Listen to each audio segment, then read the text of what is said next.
Hello and welcome everyone to day 2 of Blue Talk's Amplify Your Message.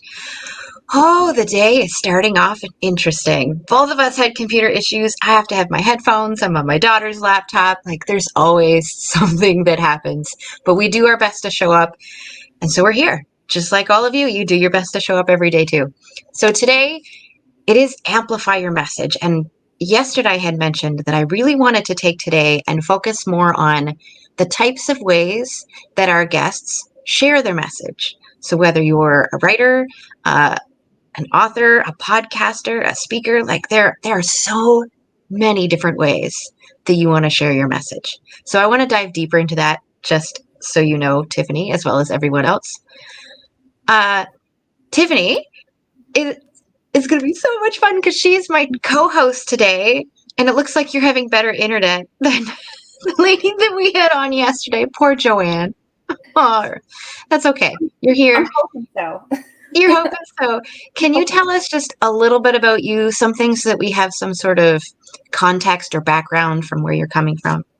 Yeah, so my name is Tiffany Patterson. I'm actually just south of St. Louis, Missouri.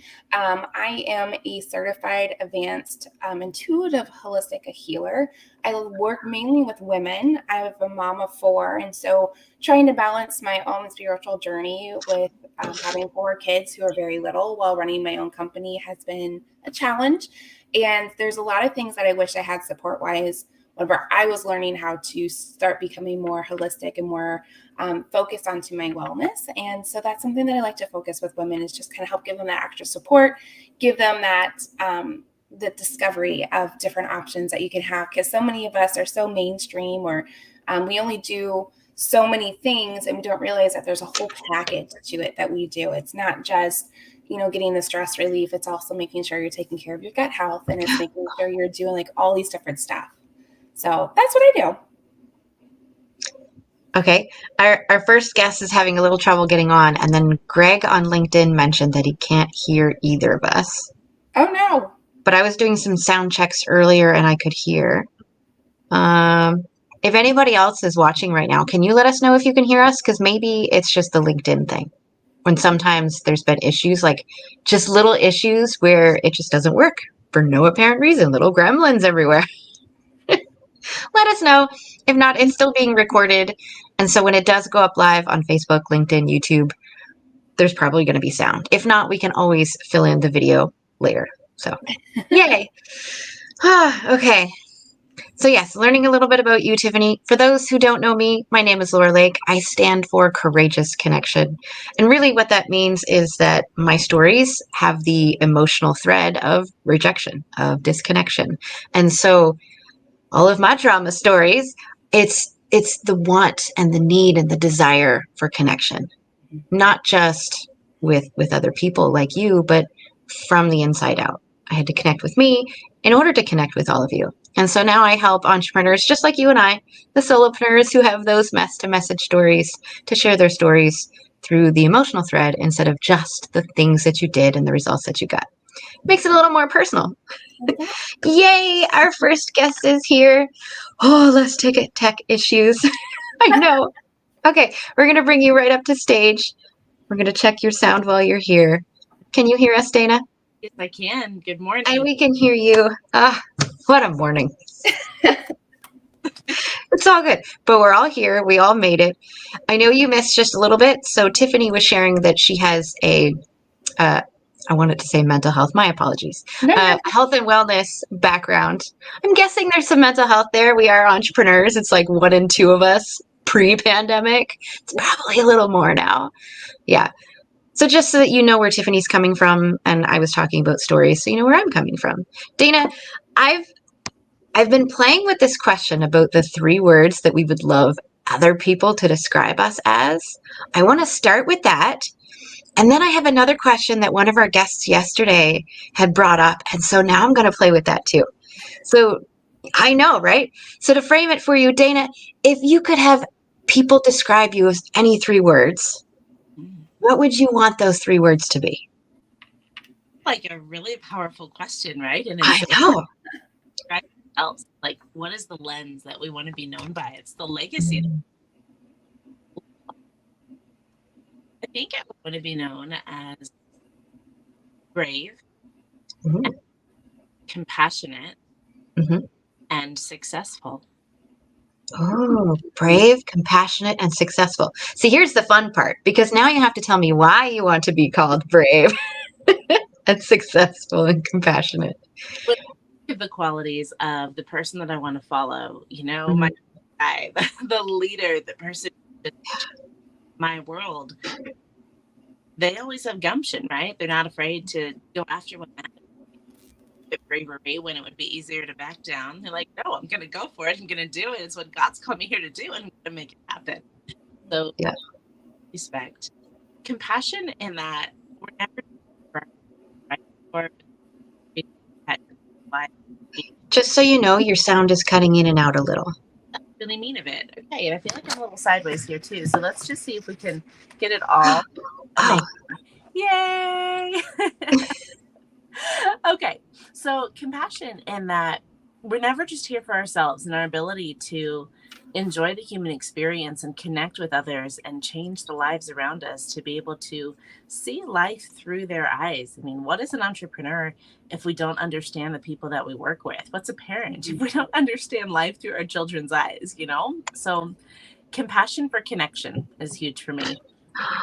oh, you're speaking my language. I love it. And then successful in that the things that we go after, we see them into fruition. And so there, I mean, whether it's money or a house or a car, it doesn't really matter, but it's that you walk your walk and you talk your talk and you do what you say you're going to do, and you bring others along with you. You're a great example of what a leader is. You're a great example of not giving up until you get the result you did to get. You're a great example of Yeah. pivoting until you get what you said you were going to do, Yep. Like being live on this call today. All of us were like, it's not working. I'm glad it wasn't just me. Thank you. Oh no. Oh, last time was even worse, because I had lost power, which meant I lost internet, and my phone was almost dead, and it was. What a morning. But we made it work. It was all good. Amazing. But that is so wonderful to hear, and I like the segue into you saying just that perseverance and that resilience with the types of goals that we have, because that's the question that I think it was Radhika that she asked yesterday. What is something that you're working on right now that you're like this close? Just right there. And you can kind of share, whether it's work or life or whatever it is that you want to share. It's all related. So tell us that. What is that one thing that you're right there? Right there, hiring a team. So my company is the Rebel Success Company, and we have gone through 4 different sales and marketing teams in the past 5 months. It has been a headache to onboard, to say the least, just to find the people whose values align with their values, and they have the skills that they say they have, and they show up when they say they're going to show up. And, everybody has their reasons and their stories. We just haven't found the gem yet. And so we are right there, but we're doing full event service delivery. So when it comes to live launches, summits, talks, virtual retreats, in-person retreats, interview series, all the things that lead up to the event, and then help you execute the event, and then follow up to make the event a success. So it's literally all the pieces: putting together your speaker invitation pages, putting together the funnels for participant opt-ins, having your contracts ready, getting all your marketing materials there, making sure that you have your gifts from your speakers, your interviews are coordinated, that everything is synced and put into a portal, that when it's time to air it, it's all actually working. There's no tech nightmare on the day of. Oh, yes. Right?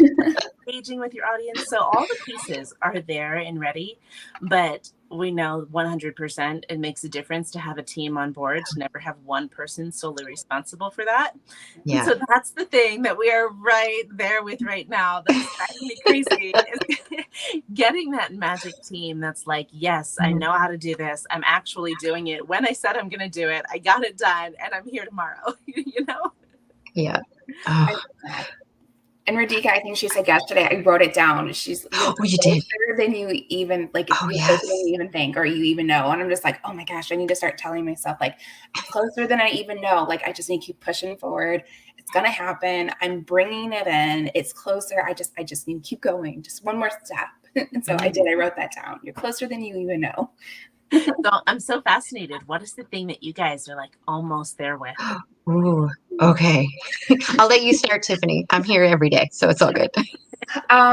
So for me, I think I just actually got done going to college. I decided that during COVID, I wanted to go and get my naturopathy and do all that stuff. So Nice. I finally finished. I got my certification. And the thing that I'm almost there about is I always did my wellness kind of separate from my energy work. I never put them both together and made them like this beautiful package.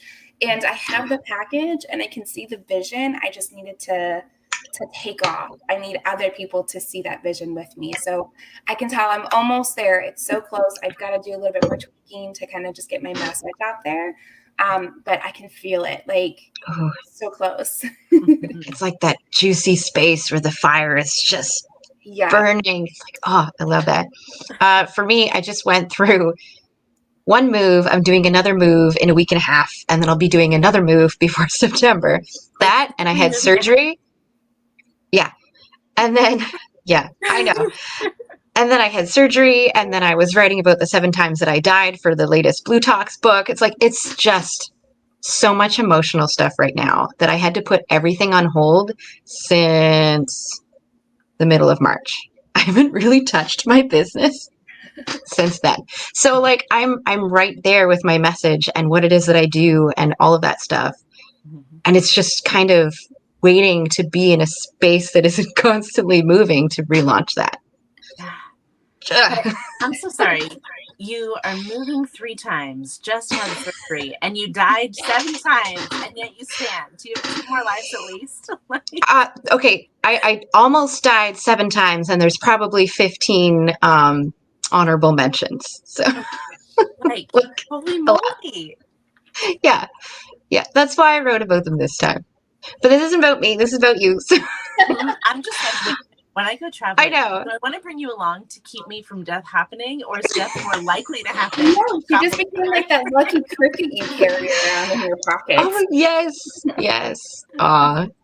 No, I'd be happy to share in another platform, but this is about amplifying your message 7 times a lot. I know. This is about amplifying your message. So, yes, I love to share. Totally cool. Save for another date. You had mentioned that you're into events, and today I wanted to highlight the different ways that we do share our message. So what drew you to events? Why not books? Why not like podcasting? Why not these other ways? I genuinely believe in the power of connection, that, we're not islands, and that business can be very isolating. Success can be very isolating, and we are our own worst critics. And for anyone who has ever been in any kind of coaching package whatsoever, you do the program, maybe there's a little bit of support, and then you're on your own to keep implementing. And I wanted to disrupt the way that the coaching industry functions. And I say that, having been a business mentor for 4 years, but a business owner for 12 in many different aspects. I'm like, there's always a result with business. And with coaching, it's all the motivation and the guise of a tool without the actual result. And it made my skin quail, and I got so angry about it. I'm like, how can I change it? How can I disrupt? What has consistently worked that I can attach with mentorship? And it was events. Because tell me you've ever run a summit and gotten 0 people through the door, or 0 visibility, or 0 exposure, right? Like only like once. But you learn from it. Yes.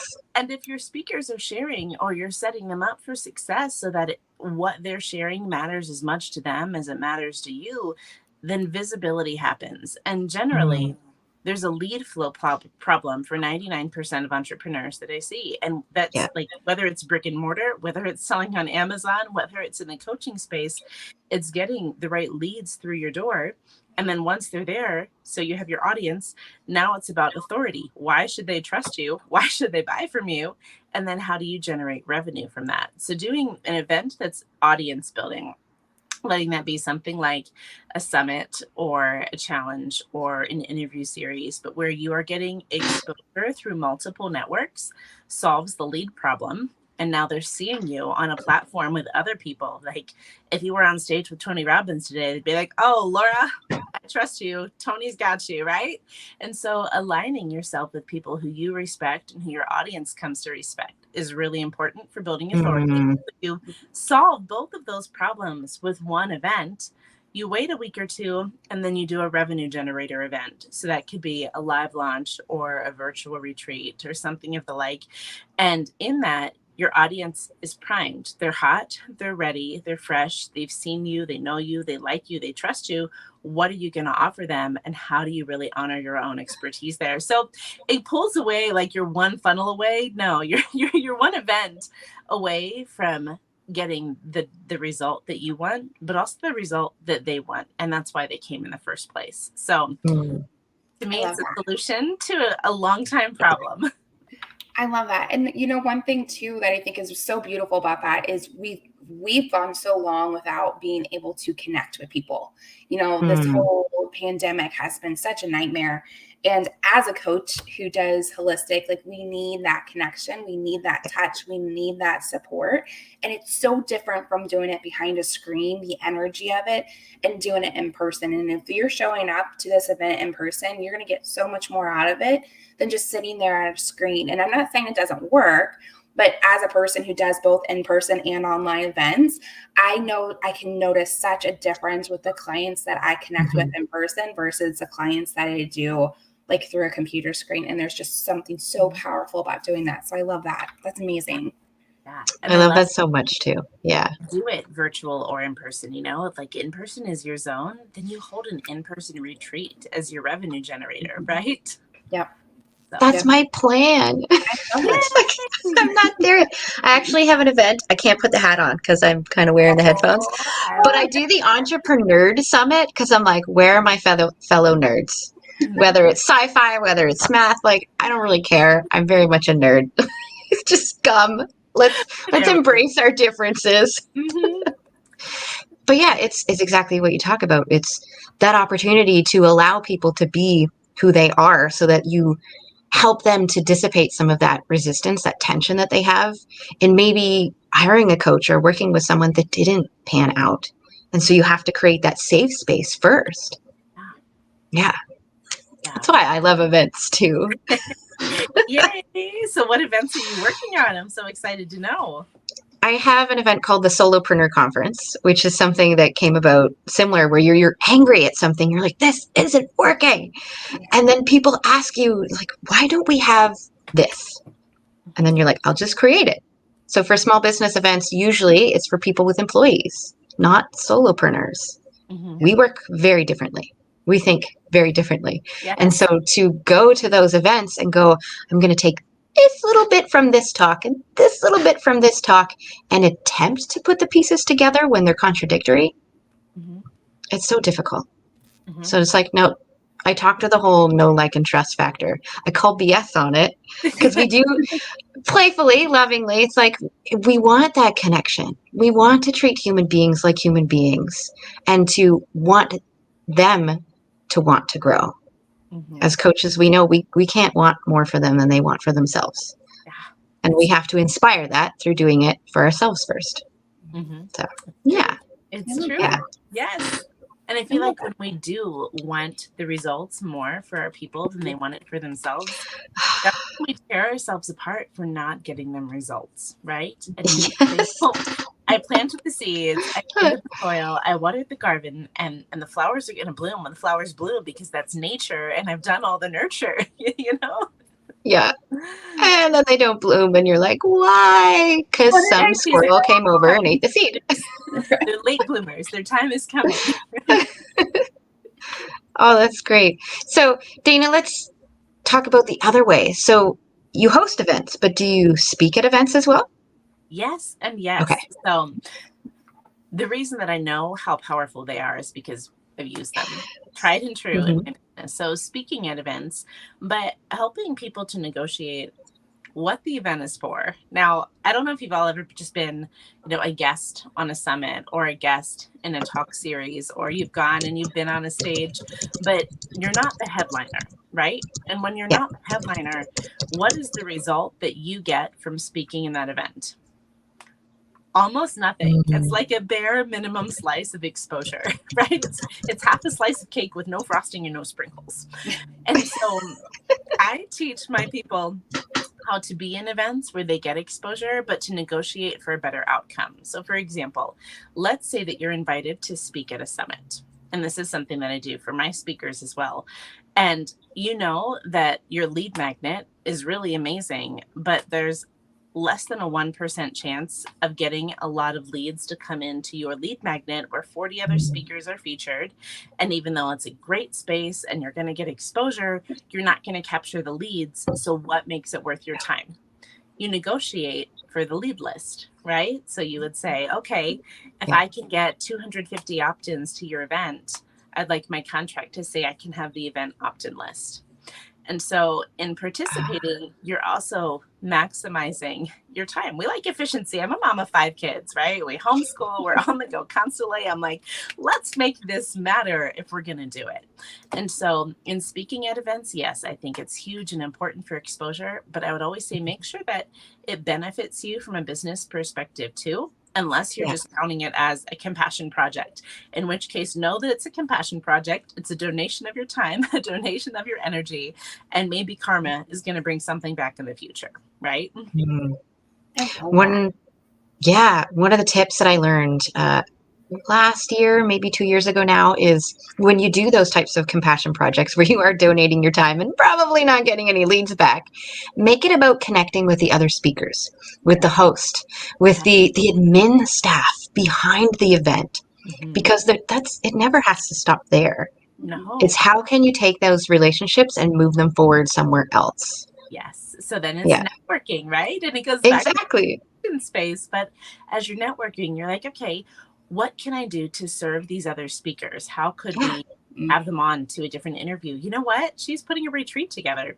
Could I be her retreat person? Oh my goodness. Yeah. She does health and wellness. She should come on and share that with my audience, because do I love it? Yes. Do I sell it? No. Right? Yes. So finding your ways to connect, I agree with you, is so important for maximizing your time, but also business is built on relationships. Yep. And so taking the time to cultivate them is, I swear, the most underutilized part of online entrepreneurship. Message bots don't cultivate relationships. Well, and that's the thing.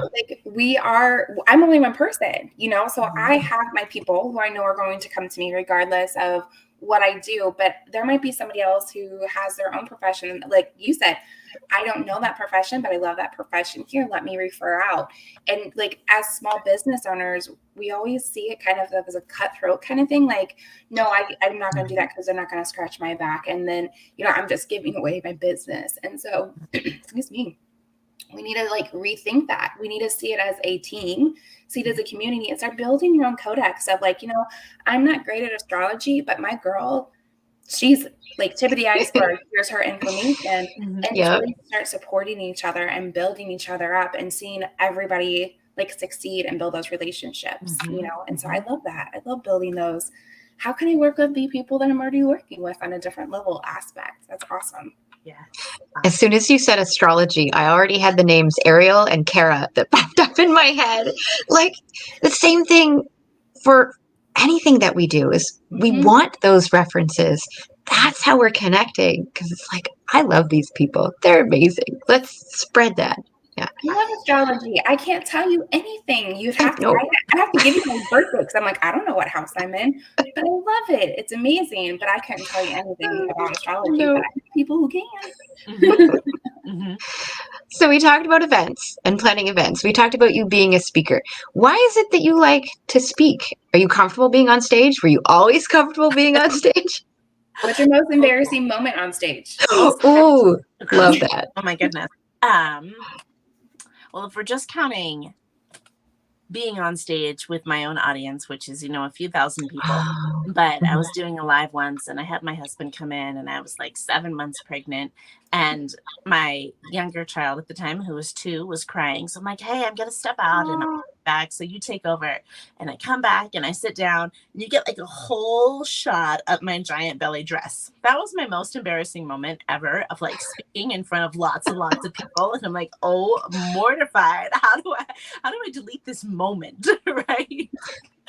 But thankfully I was speaking to a group of moms, and so there was a lot of grace in that time. But you never forget it. You're like, I can never stand up and sit down with a dress again while the camera's on, right? Like, ever. It's all good. Why do I like speaking? Have I always spoken? I don't know how to answer that. I did theater a lot as a child. And theater was kind of a fun escape, but it's the kind of thing where I've also encouraged my kids to do it, not so that they can be thespians, but so that they're always comfortable in front of a group of people, that when they have something to say, they're not afraid to say it, just because all of a sudden people are listening or watching. So, in college, I did debate classes and public speaking classes. I majored in communication because I saw the value of it in every aspect of life and business. Nice. And so I think it's something that I slowly grew over time, but there was never a part of me that's like, I'm going to be a speaker, right? Yeah. But it's now something that I've grown to love, because you can reach so many people so powerfully. And whether you're doing an in-person event or whether you're doing a virtual event, just the ability to know that you're changing a life by sharing your story, by sharing how you've come to be who you are, by sharing the offer that you have that changes how they do business or how they do life, that your message matters, right? And so it takes time, I think, to step into that kind of confidence. It takes time to curate your sense of self. So, if you lose where you are while you're speaking, you know how to pick it up without mattering where you were in the talk that you designed in your brain, right? Yeah. So to me, that just comes with intentionality of learning how to trust yourself and knowing what you're about. I love that. One of the things that I like to coach my clients in is fear. Is, once we identify those fears, we look at them, play the worst case scenarios a few times, get yourself prepared to if this does happen, how can I run with that? How can I catch myself back and get back on my feet? Because one of the things that we're doing, most of the people who step into my line of work hide it from their family, because we're a very Bible church place, woo is not okay. And so a lot of people hide their authenticity. And so they're finding that, well, what happens if you actually share who you really are? What does that look like? What's that feel like? And then, we face those fears. And I like that you did debate, because I love playing the devil's advocate. So it's like, how can I look at all aspects of this situation, bring it forward, and make the most out of it? And so, that's just kind of playing those devil advocates, looking at all sides of the story, just so that you can understand it better, but then also know that you've got a good understanding of how to come back from if somebody comes to you with these things. And so I love that you do that. I love how you brought that up. I think that's amazing. I think that's a great way to look and approach at things. I really do. Thank you. You're going to laugh. I actually did debate in English and Spanish and Italian, because I was focused on learning all of these different languages. And I was like, what happens if I don't know how to respond, when I'm overseas? Or what happens, like, when your brain just doesn't have the words handy? Do I at least have the skills to like work around the words to articulate a point, right? But I think that cultural experience, it cultivates compassion, it cultivates empathy for others. But for you, it gives you a grounding sense of self. How do I communicate who I am, what I'm about, what I'm for, what I'm against, what's going to work and what's not, And debate definitely pushes you through that. But I am not an argumentative person. I do not like to debate things. I just like to be able to stand up for what my own convictions are. Yes. And to empower others to do the same. 100%. Ooh, I like that. It references a lot of what I learned on stage too. I was very much a theater girl. So like you learn how to show up without speaking. You learn that all that 50% or more of non-verbal communication and just how important it is.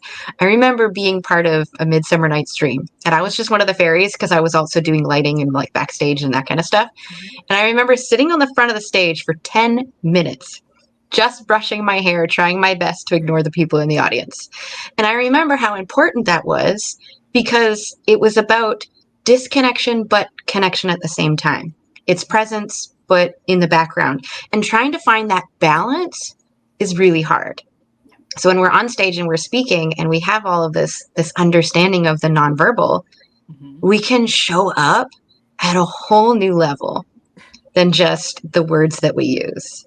And the debate, like having both of those, that's probably one of your superpowers because you're like, I know both pieces. I got the body language down. I've got the energy going. Yeah. The energy, though, that's huge. You know, we think about just what it is to have a skill set, but no, the energy that powers your experience is so huge. And like you were saying, just to be able to connect but disconnect, to me, that's being able to be in front of a group of people, know when it's time to listen and know when it's time to lead, right? Yeah. And so it all comes together.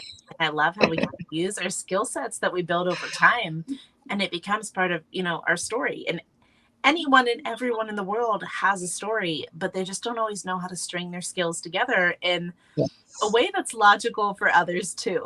You know? That's my favorite part, though, is because the people that I attract tend to have 20 to 50 different things that they have gotten certifications in or that they love to do on the side. And I remind them that it's not necessarily about those actions, which is what I had mentioned earlier, Tiffany. I think it was before you came on, Dana, where it's actually rooted in emotions. Yeah. Why were we searching for those things? What was the emotional need we were trying to fill? And then you'll start to see that emotional pattern that ties all of those many, many things together. Yes. And so now it doesn't matter which story you decide to reference. As long as you reference it back to that same emotional thread, it all makes sense and it's all consistent. Yes. Yes. Okay. You guys ever heard how men have a waffle grid brain and women have a spaghetti brain? Right. So my husband. I've heard that. Yeah. Yes. But we did this marriage seminar once and we were sitting there and I was like, aha, it makes sense. I can take a string of thought over here, weave it around 10 million times and bring it right back to where I started. And the story has this amazing hero's journey and perfect arc. And he's like, why are you so off topic?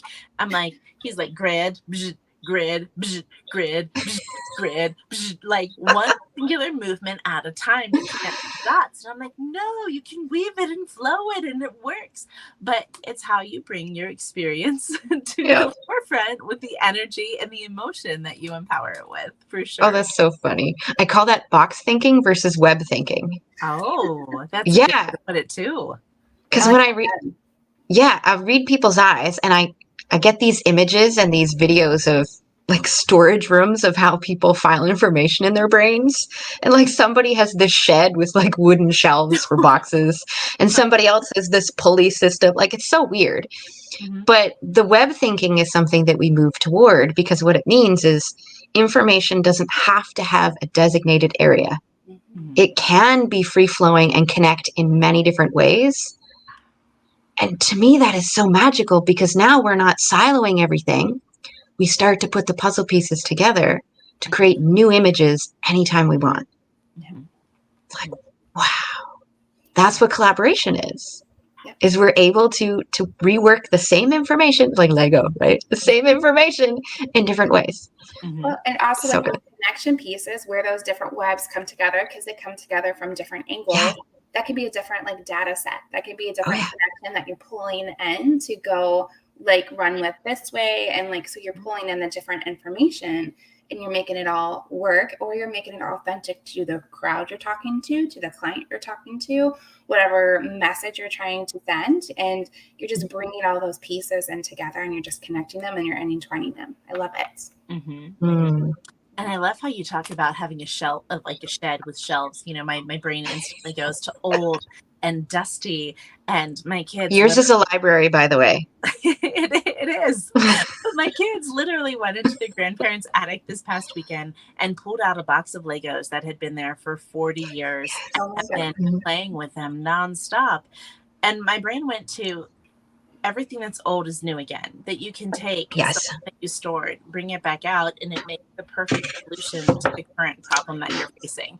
And so just knowing that you have those resources there to pull from Yep. if you have the desire to use them, you're going to create something amazing. Yeah, I love that. Oh, yes. So let's see. Recap. We talked about you creating events. We talked about you being a speaker, and we really see how that is a part of your personality. It comes more naturally to you. Is there anything else that you do? Like, do you write? Do you do videos? Do you post? What do you love? What do I love? Do we mean just, as a human being, as a business owner, as a mom? To share your message. Share my message. Mm. So when I was 5, I lost my parents to murder and suicide. And so at a very young age, I had a very fierce independent streak. My brothers and sisters and I were separated. We moved from, different aunts and uncles, different grandparents, until we were mostly raised each by a different one. Oh, wow. The lack of connection, I think, shaped my underpinnings from a very young age, that if I was going to make something work, I was going to make it work on my own. And connection, it would never come naturally. If I wanted connection to exist, I was going to have to go out and create it, right? So fast forward, I did college in 3 years. I did my master's in 1. Then I researched at Harvard, and then I went and traveled the world and worked in Korea for a while. And in that space, I met my husband. And so there's all of this movement and ambition and training and experience. But I have 5 kids, right? And so that brain of knowing, this is what I'm capable of, but I desire to create connection. I desire for a strong family. I desire for my kids to see what a leader is. And in order to become her, this is what I have to do, right? So it became a very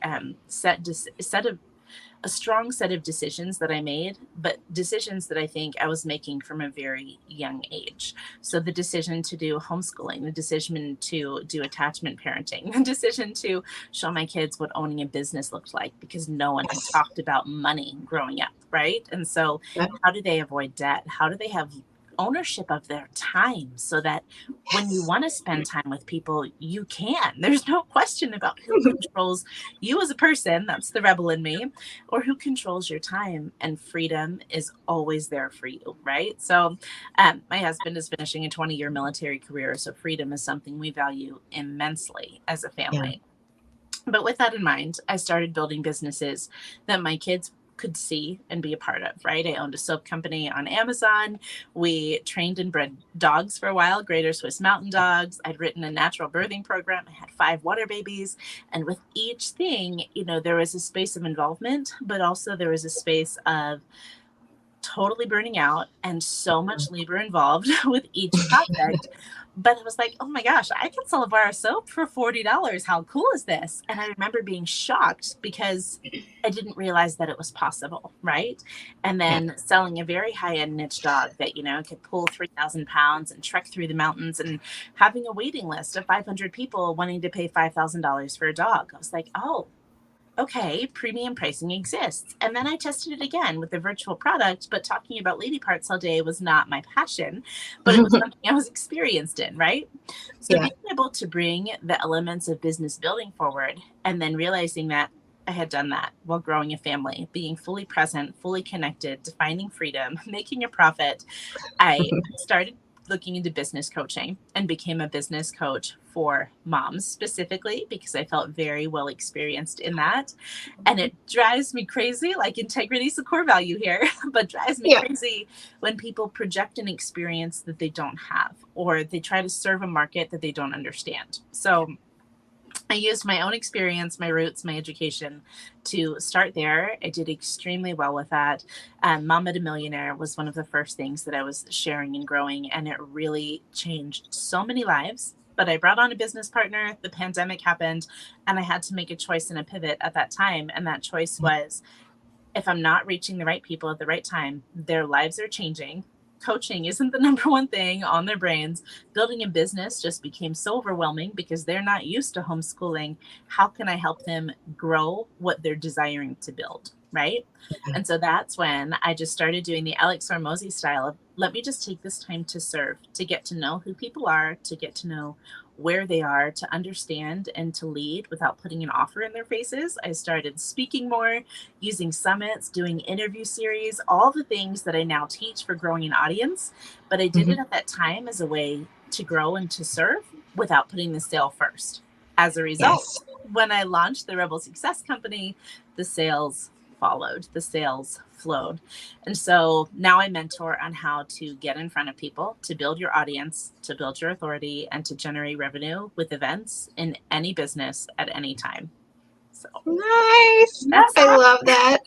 And I love how you brought it back to the beginning, because it's like, yes, that's my favorite thing. Those 3 words that you had mentioned, right? The bravery, the compassion, and being successful. It's like you weaved all of that in there. So sweet. It's just so good. But now, like, we have about 3-ish minutes left. I want to know, first off, if there was just one thing that you needed people to take away from this chat. It's not really an interview. It's just chat. What is it that you need them to take away? I need you to take away that you can do things your own way, that there is nothing that you've brought to this point or nothing that you've tried that defines what you get to do next. And so to ignite your inner rebel and to be able to be honest with yourself, if something's working and you love it, keep doing it. If something's not working, you're not bound to keep doing it until it works.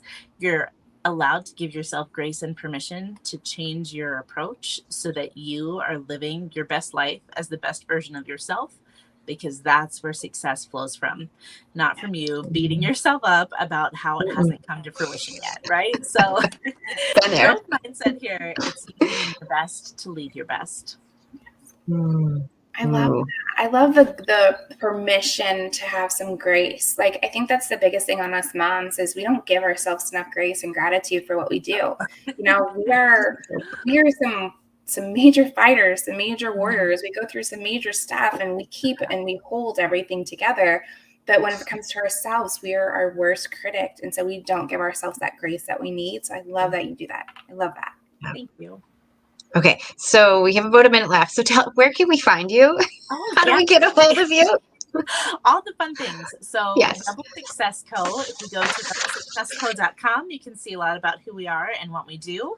The Rebel Success community, if you look on Facebook, you'll find we have an Expand Your Success 7-figure business breakthrough community. The Rebel Success Society is our low-ticket monthly membership. So right now, that's still $27. We have loads of amazing people in there who inspire each other, motivate each other, share what's working with events, share what's not working with events. You get our full templates and blueprints and all of my mentorship twice a week in terms of how to make things work for you. So check out the Rebel Success Society for sure. And then you can also find me on Instagram. Just look up Rebel Success Co.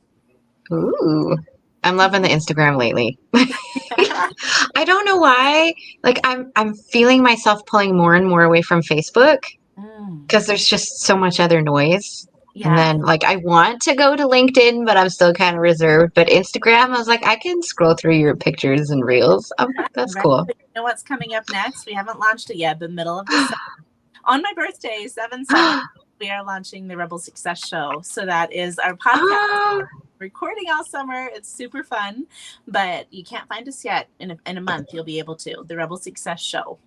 And yes, nice. That is. Thank you. I know I can't really do that at the same time because my laptop will fall over. Don't do it. It was so good to be here and chat with you today, Laura and Tiffany. You guys are amazing, and it was just a joy to hear it and be able to connect with you. Thank you. Thank you so much for sharing. And I love that you mentioned podcasting too. So we get stage and we get speaking and we get podcasting, like so many different ways. It's great. Yeah. Reach out in behind. Yep. I will behind the scenes. There we go. It's gonna happen because I love your headphones and I need to know where you got them. They like highlight your face in the most beautiful way. I have a kid-sized head. So, like, most of the time I have to buy kids' headphones. But then they don't. These ones fit. Oh, finally. It's all good. But I'm going to send you backstage and our next guest should be here any minute. I did just send them a message. So thank you, Dana. Bye. Oh, that was so much fun. Okay, while I'm checking messages, will you tell us just one or two things that was just a highlight for you that you really liked? Yeah, so one of the things that I love with Dana is we have a lot in common as far as our mission and how we want to serve women and all of the things. Really building that confidence, getting women empowered, I think is super huge because women have gone through a history of just being told to be silenced, be seen, not heard, all those things. And so that's really hard for some of us, is to really put ourselves out there. And so I love that she focuses on that one-on-one and really dives into those pieces and really dives into, the root cause of what's holding us back so that we can really push forward. I think that's amazing. That's awesome. I loved her approach to events. It's the same kind of thing that I do with the Solopreneur Conference, is that it takes your audience and it builds community. And it's not just the one event. I love how she's like, we're going to lay it out. This is what you do. And here you're building community and you're building anticipation the whole time up to your event. And I've been to those events where there's 60 speakers over the next 3 days. Yep. It's so exhausting, especially if they're talking about seemingly different topics without some sort of references to each other, or at least references to the topics. Because then if you do have that big event and then have the week later event where it is about the sales, you're still adding value, but that's where you're focusing. I'm trying not to burp on the camera. Sorry. You're focusing that end goal, but the process to get there there's so much. I like that. Yeah. I love that. Do you speak or do you do events, Tiffany? I do events. I do in person and online. And I also have a podcast, which right now I'm working on building season 3. So I got 1 and 2 done. I've only got like a couple hundred subscribers, nothing major. But I am working on season 3, and it's called Healing Mama. So it's working on bringing the holistic and taking care of ourselves, but to also share those tools and techniques with our children so that they too can have the same tools that we use to keep our sanity, to process their crazy world of school and everything. My kids are little. My oldest is 7. My second oldest is getting ready to turn 6. And then I got 2 toddler twin girls that are 2. So my kids are still young. So they're learning about emotions. They're learning how to process and go through all these changes. And so I teach them the same tools that I use to do mine. And that's what my podcast is about how taking mom's real life issues and we can incorporate that into our family lifestyle. Aw, I love that. I'm still not seeing a response from our next guest. Okay. So Dana, I know you're still in the background there, but I also know you're eating. If you want, you're more than welcome to join us back up on stage and we'll interview Tiffany a little. And then you can be my co-host for a moment. You give me the thumbs up whenever you're ready and I'll pull you up on the screen. I'll let her finish her mouthful. Are you comfortable with that, Tiffany? That's fine. Just until our guest gets here? Yeah. And if she doesn't, well, you get an interview spot for free. It's all good. Okay. You good? Okay. Pulling her up to screen. Thank you, Dana. No problem. I love it. I was like, you're still here. I love when they hang out in the background. I'm like, you're still here. Great. You do what you can on the fly, right? So if this was an opportunity to have some time to chat, and of course, chat about you and have those references come back up, now it's also an opportunity that I can pass on to Tiffany. Because I was trying to tell her behind the scenes before we started, I'm like, what do you do? Like, tell me a little bit about you. Here's the kind of way that you ask questions so that you can make sure that you're talking about yourself in a way that adds to the conversation. And we also get to know who Tiffany is. You're not just my co-host. Like, you are another entrepreneur with a story and a message. I want to know about you at the same time as I want to know about the guests. I love it. So I'm going to let you start off, Dana. If there's a question that you want to ask Tiffany, otherwise I'm just going to go with my 3 words question. So Tiffany, I know that you said that you do holistic wellness. You just finished your certification. You're working with moms. You are kind of at a jumpstart point. And being who I am, I want to know if you have one event that you get to choose over the next quarter to grow your audience and get your message out to the most aligned people ever. What are you going to do? When are you going to do it? And what are you going to call it? Yes. So I'm actually reworking an old program that I had a couple years ago pre-COVID. It was called Warrior Mama. And one of the things that I do is I do a 12-week coaching program with moms and other women or women who are just ready to step into their own magic, basically. And what we do is we find our inner purpose, our inner authenticity, and we face those challenges, those blocks, those limiting beliefs, and we just dismantle all of it so that they can show up as the version of themselves that they truly desire to be, and how to take that and really incorporate it into their family and their parenting, and how they can support their family and really expand their capacity to live authentically and to do what they are passionate about and to do what they love. And so that's something that I'm reworking now that I am a certified holistic practitioner. I can actually do more coaching as far as nutrition and wellness and bring that into perspective during the program that we're doing so that they can take an entire transformation, like inside and out, to just be the most optimal person that they can be. So that's what I'm working on. I love that. So then, is there support? I should have asked you this as well, Dana. You mentioned, just being right there and trying to launch this stuff. Is there some sort of support that you need in those areas so that we can help you make that leap, take that next step? Yeah. So for me, I'm a very small, it's just me. I'm a little country girl, small community in the Midwest. It's not exactly really common energy work, as it is on the East Coast or the West Coast, or even across the world for that matter.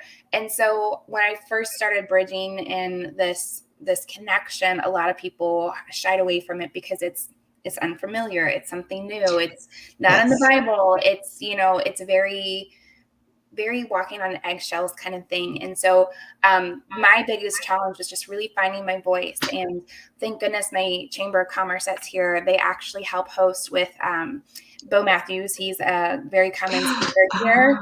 And he came out and he did a podcast with me, and he did a video interview with me, and just really getting comfortable with being out in the community and getting my voice out there and getting my message out there.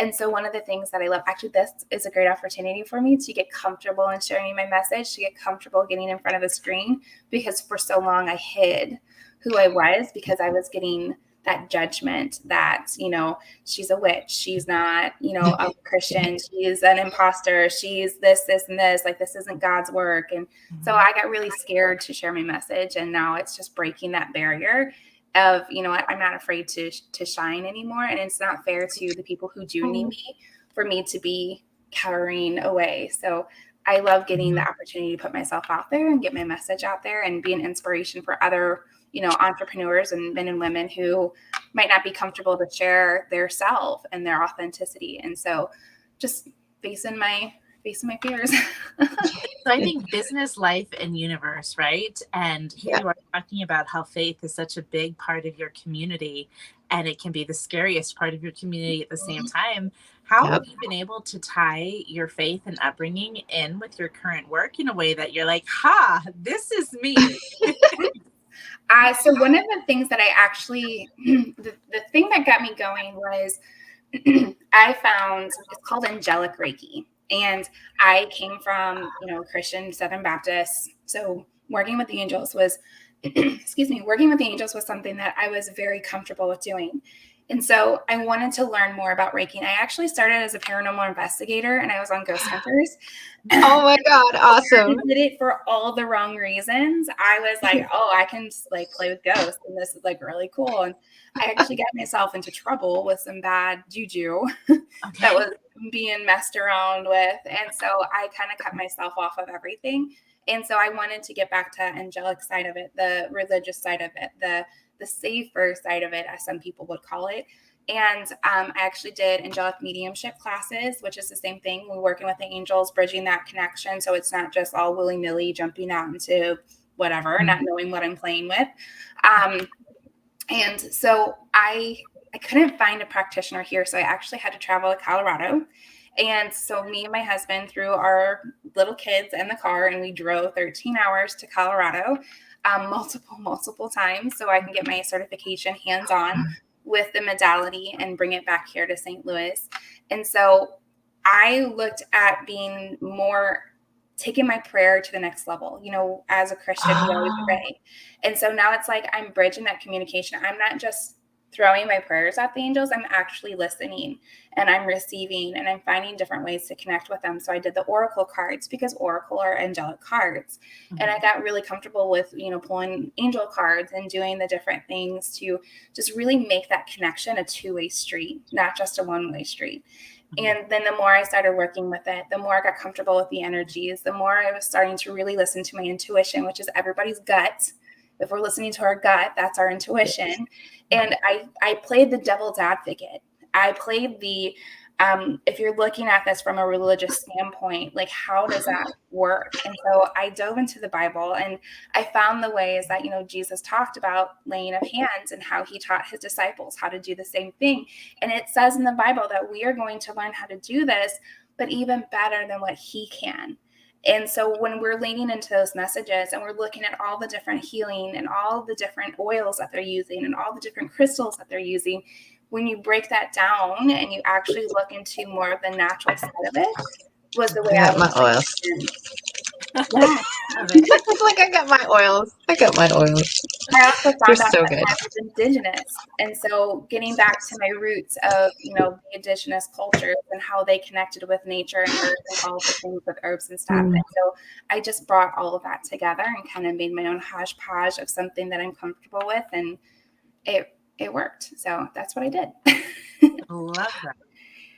I love that you brought up the native culture as well, because I've been struggling with that part of me. My family is Acadian, and our particular part of Acadians, they actually lived with the natives here in Nova Scotia, and they traded babies, they bred, like not all Acadian families did, but ours did. But I didn't know that for most of my life. Like my great-grandmother was native. I didn't know that.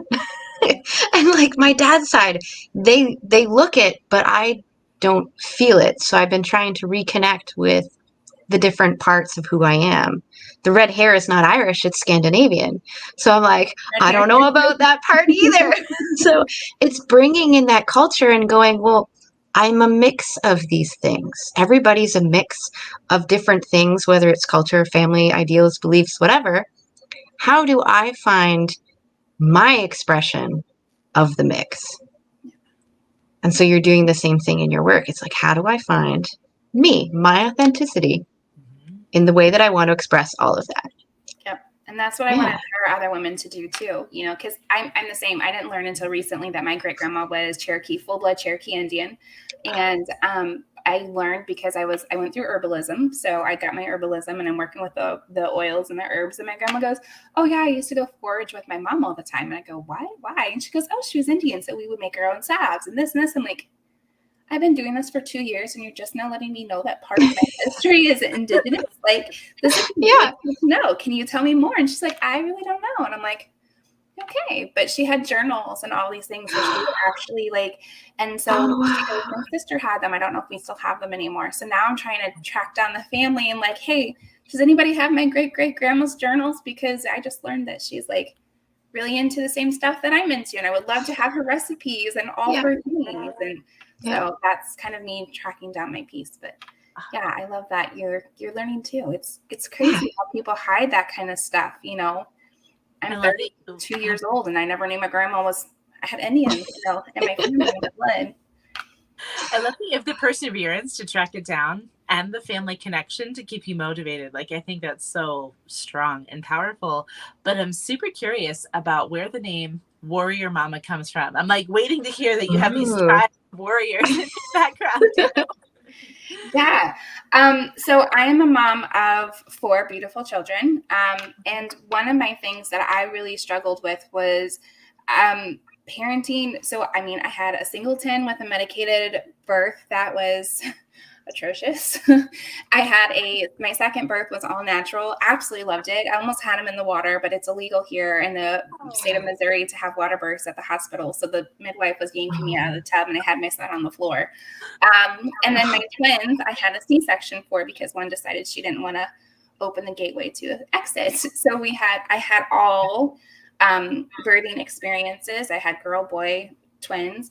And I also struggled with a miscarriage that really took a huge hit on me mentally as a mom. And I struggled with postpartum, and I just had this really big fight that I went through as a mother. Right after I had my first daughter, I ended up having a major surgery because I had a gallstone stuck in my bile duct, and I almost died. And so like I was constantly having to fight like as a new mom and really finding my ground and what works for me and how things would go. The twins, thank God, they were right on time, so they didn't have to go into NICU or anything like that. I could not be a NICU mom. Like I have my heart. It's not fun. Like I couldn't. It would crush me. And so, but one of my twins had jaundice. And so we had to really struggle to get her healthy and ready to go home. And so there's a lot of stories to being a mother and how that came and the fight that we have to go through. And there's a lot of things going on with infertility right now and with child loss and all this stuff.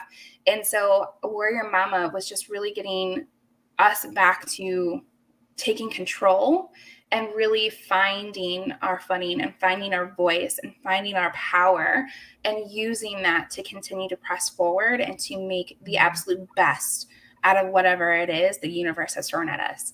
And so, we're not getting ready to fight, but we're getting ready, like we are fighting to continue pressing forward. And this was all right about COVID time too, and everything changed with COVID. And here we are again, trying to learn all these new things. And so it was just really getting ourselves geared up, really getting ourselves back into control, back into power, and making the most out of what it is that we've been given. I love how you just have that dedication to knowing that life is precious and life is hard, and you're going to share the best of it no matter what. And it's almost like you as you put together your salves and herbs, you're putting together the concoction of what matters most, right? It's not just a salve, it's meaning, right? Yeah. So I know you said you were really committed to getting your message out there. What does that look like for you? How do you get your message out there? So a lot of the things that I do for me, like I said, I've got the podcast, I'm on social media, I'm sharing, I'm doing, I got like a private community, I'm creating ritual books, and I'm creating like little self-care rituals and things like that to share with my community of a couple hundred people, like I said, really small. But my message, the big thing that I'm working on now is getting into those mom groups. I'm working on holding the space for them, when they have questions or looking for things, like actually going out and putting myself into those mom groups and trying to get them to come together in community locally or even virtually, depending on just where everybody is at, because I do have a global wide connection. And my new step that I'm doing is actually creating t-shirts to start wearing that has those really empowering, potent messages on the back. Like you always see, like, whoever sees this shirt, like, smile, I love you, like I'm giving you a hug, I'm sending you good energy, whatever. I just want to start doing that and just have like a line of shirts that I can wear or have other local moms wear that just has these really potent, empowering statements of like, you got this, you're rocking this, you look fantastic, keep doing you. Keep pushing forward, keep being the best version of yourself that you can be, kind of thing. So that's kind of small scale, but that's my mission, is to just start really spreading that energy and that love out. Was that because of this journey with the kids and with your, I want to call it a struggle, but it's not quite the word I want to use, with the whole religion thing, that just shifting? Is that where the wellness came from? Yeah, my mom, and I'm actually in the book that's getting ready to come out. I share my story a little bit in there. So which one? Marie Diamond's Blue Talks. Oh, I wanted to be in that one. That one and the joke. I wanted to be in all of them. But yeah. So I don't have a sad story. My parents were very caring. They were very loving. My dad was a really hard worker. He was a construction worker. My mom, to this day, does foster care.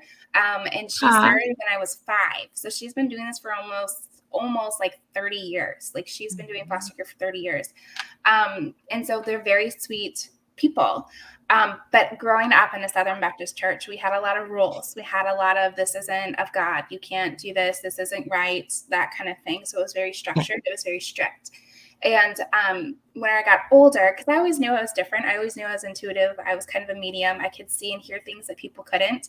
But anytime I'd ask my mother about it, she's like, no, we don't talk about that kind of stuff. Like, it's just in your head, you know, you're very imaginative. Like, you're a really smart girl. Like, you're just really beautifully creative. And I'm like, okay, you know, didn't really help me, but okay.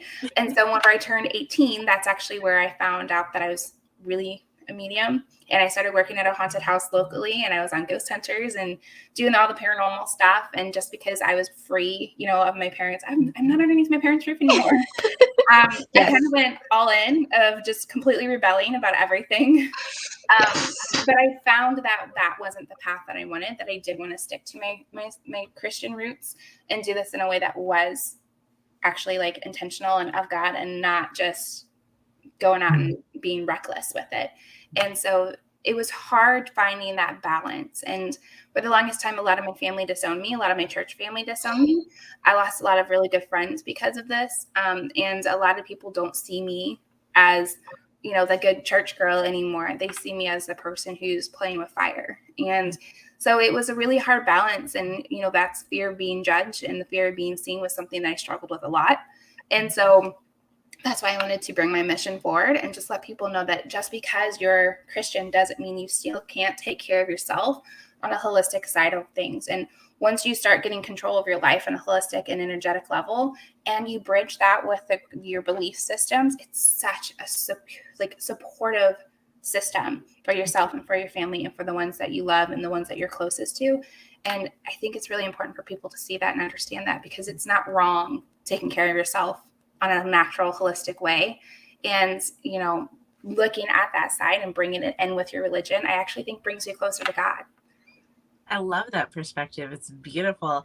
And I have this totally personal curiosity. Okay. So I live out in Utah, and Utah is known for being the land of the Mormon culture, right? And I didn't grow up here. And so it shocks me how into Halloween these very religious people are.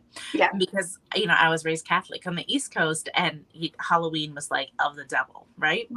So here you are talking about what it is like to be at a haunted house, and yet what it's like to be a Christian paranormal, and how you bridge those two spaces, right? And I'm just so fascinated to understand. You can see this haunted house. What does haunted really mean? And how do you view it through your God lens? Yeah. So for me, we have a very historic building. It's actually in Morse Mill, Missouri, and it's called the Morse Mill Hotel. We had one of the first women serial killers that lived there. She was poisoning kids with arsenic. It was an agape house. It was a brothel. It had very historic beings people that were there. It was connected to the slave trade Underground Railroad, because there's actual like places underneath the building where they were putting slaves to help them because it's right on the river, to help them get free. And so there's a lot of really amazing history behind this. And the thing that I struggled with the most was how many children, like spirits, were still there. Like, we would used to play hide and seek with them. Like, we had like those little meters that they can change like the lights and stuff on. And so I would stand on one spot and be like, okay, I'm ready to play hide and go seek. If you're ready, light up my meter. And they would light up the meter. I'm like, okay, I'm going to count to 10, find somewhere to hide, and then I'm going to come out and find you. And then I would walk around the room and I would find them. They would play ball. Like, there was a ball that would roll around the place. Like, it was legitimately haunted. You could see and hear all kinds of stuff.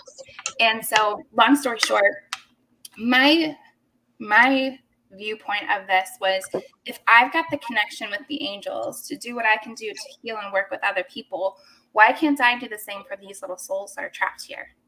Why can't I help them in a way that's actually going to set them free? Because right now they're living a loop of fear, of trauma, of, all those things, the things that we as humans beat ourselves up for, they're having to relive on a daily day, and they're stuck. They can't do anything about it. And so I would go and, at first, like I said, I did it for all the wrong reasons. So I was playing, I was doing all the things. But then whenever I got to that aspect, I was like, wow, that's cruel. Like, that's so cruel. And so I would sit there with the angels and be like, can we do something? Can we help support? Can we help do anything?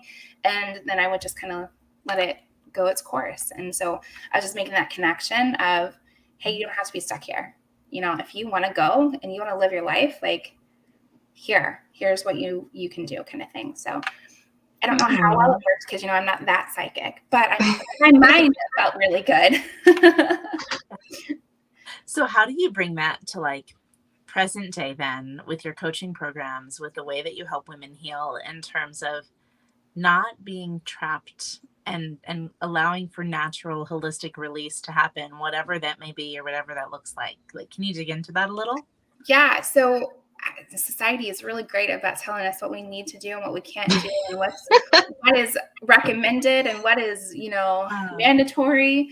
And so I give kudos to those parents who really stick to their guns about keeping their children safe and choosing the right protocol for their family, because I was a mom that fell in that trap of I have to have all these mandatory things. And looking at it now as a holistic practitioner, I'm just like, oh man, I probably would have done things a little bit differently.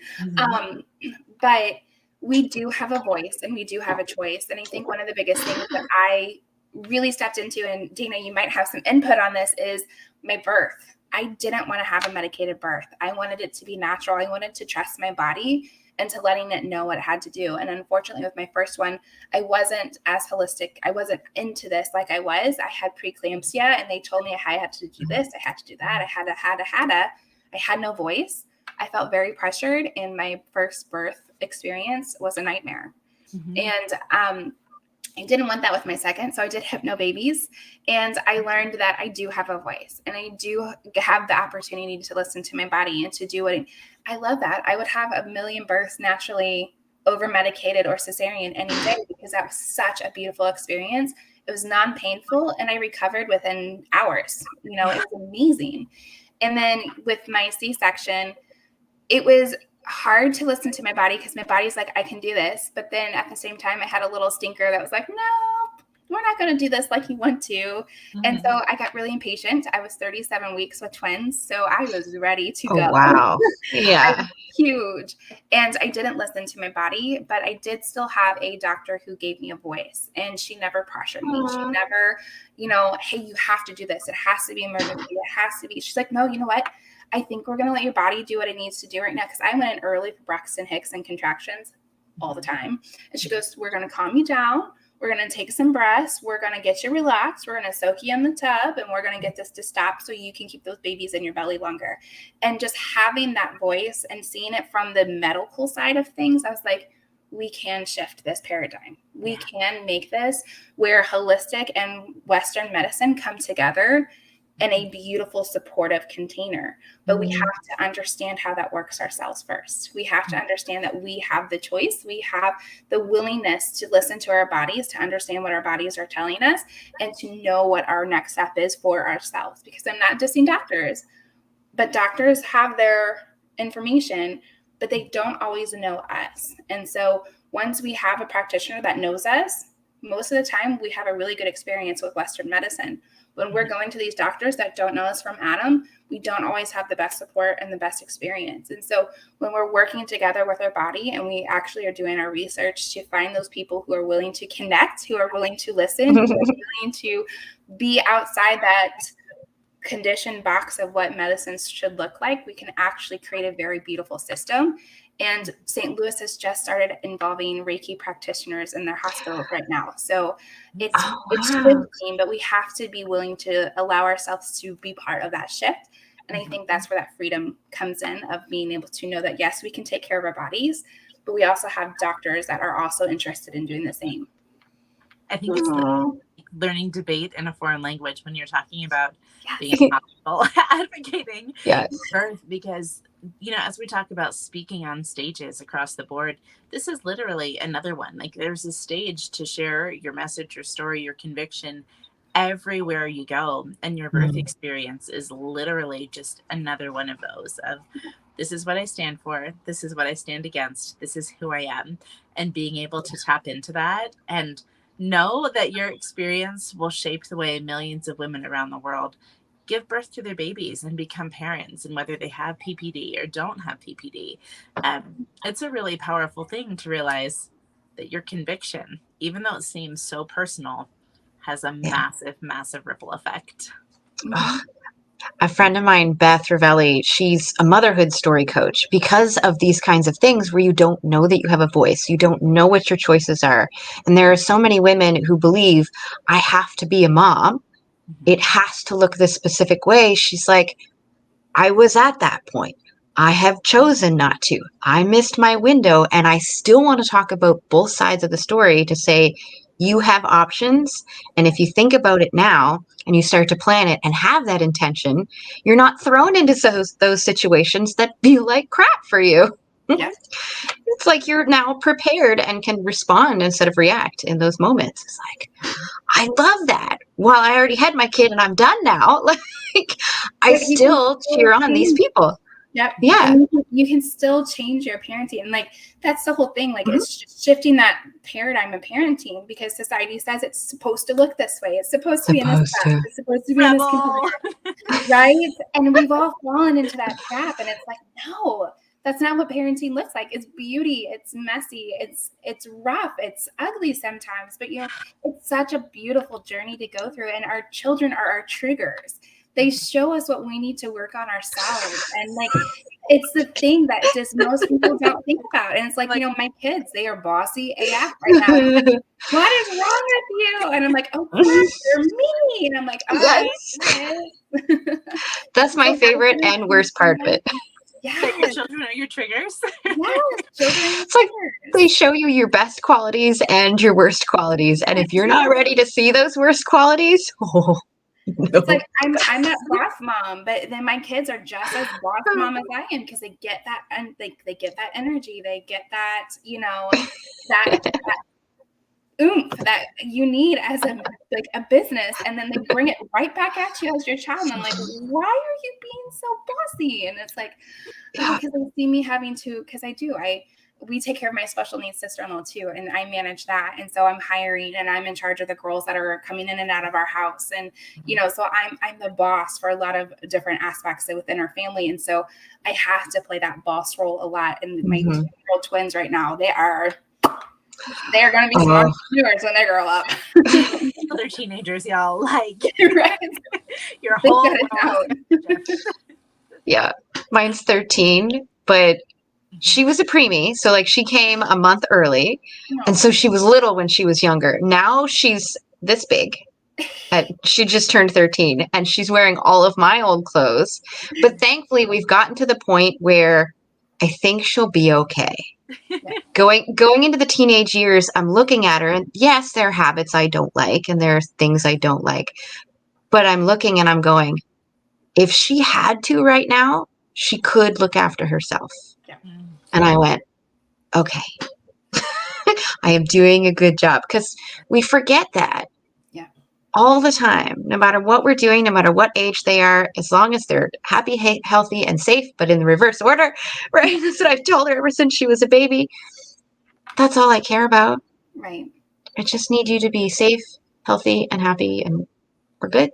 I seen a dad TikTok. Job done. I love this because he was the same thing. He's like, you know, my wife, we were kids, we were walking. There was a cliff that they can jump off into the water while they were swimming. And his daughter goes, Dad, can I do it? And she's about 13.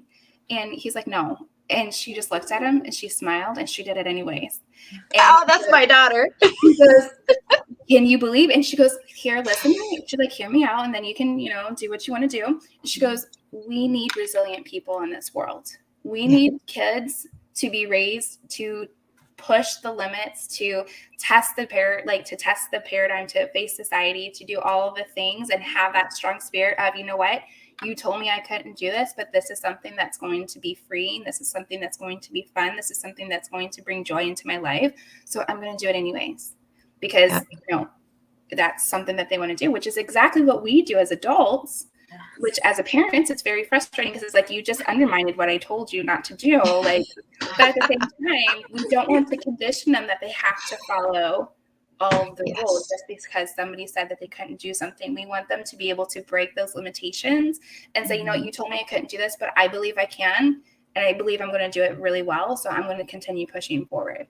And so once his wife told him that, he's like, oh crap, now what do I do?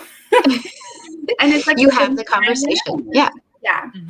Yeah. And so it is, yes, we do want you to break the molds. We do want you to be resilient. We do want you, but you also have to listen to us because we are keeping you safe and you're still under our care right now, And so it is a fine line. But whenever I heard that, I was like, man, that was perfect. And you can just see it in his face. He's like, oh, okay. I didn't know. But so responsible and respectful are like huge words we use, because my 13-year-old is a boy, and he'd be like, you told me I couldn't hang out with my friends until I did the dishes, but I decided that hanging out with my friends would bring immediate joy into my life. So that's what I opted to do. Right. Like that, that little twist of fate right there. You're like, we have to stick with responsible and respectful as well as safe and healthy and happy. Okay. Oh, yes. Yes. We can be resilient all we want, but we also have to make sure that we're staying safe. And that's what I tell my kids. Like my son broke his arm. That's horrible. 5 years old, broke his arm. He fell off the monkey bars because the monkey bars were wet. And I said, you guys need to wait for a couple hours, let the sun dry the monkey bars before you get on there. Well, I told one child. I didn't tell the other child. And so the one child was like, hey, mom said not to do that. And he goes, well, she told you not to do that. Me not to do that. Yes. And so he ended up breaking his arm. And it's like, do you remember that time that mommy said, we want to be safe. Let's give it some time and then we can do it. And he didn't listen. And he goes, yeah. And it's like, well, this is another one of those times. Okay. It's not that I don't want you. It's just not safe right now. So we're going to wait just a little bit longer. And he's like, okay. And it's like, it's a tough lesson to learn, but here's the great example. Like, we want to keep you safe, but we also want to make sure that you are, living your life and having fun and being resilient and breaking the mold, but we got to do it respectfully. So I love that respect. That's awesome. Yeah. Having those abilities as an adult to bring it into life and business and our own families. I made sure years ago to tell my daughter, I was like, there are going to be times where I do tell you no, where you've given me all the information that you had and I listened to it and I've made a decision based off the information that you gave me.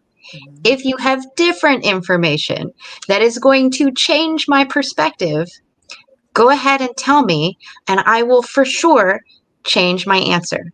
But with the information that I have now, this is what's going on. And so she's learned which information is actually going to help change my mind. And not because she's begging, but because it legitimately has a different viewpoint. Just as a small basic example, there was this necklace that my husband thought that she would really like. It was a teddy bear. And I'm like, she's 13. Teenagers don't like jewelry with teddy bears on it. Thought nothing of it. We go home. We talk about it to my daughter. And she's like, but I do like it. I'm like, but aren't you a teenager? Aren't you growing out of that stuff? She's like, but mom, it reminds me of the teddy bear that I've always had. And for those moments in the future where I don't have that teddy bear because he's worn out, because he's lost, because he's whatever, I still have a memory in that necklace. And I was like, oh my God, I never thought of it that way. Let's go back to the store. It's like complete shift. Yeah. It's like, now I get it. But that's what we want to build in them as kids, so that they can build the self-trust to do it as adults and set those boundaries and have a voice and have that power that you were talking about. Yep. But it does start way back then.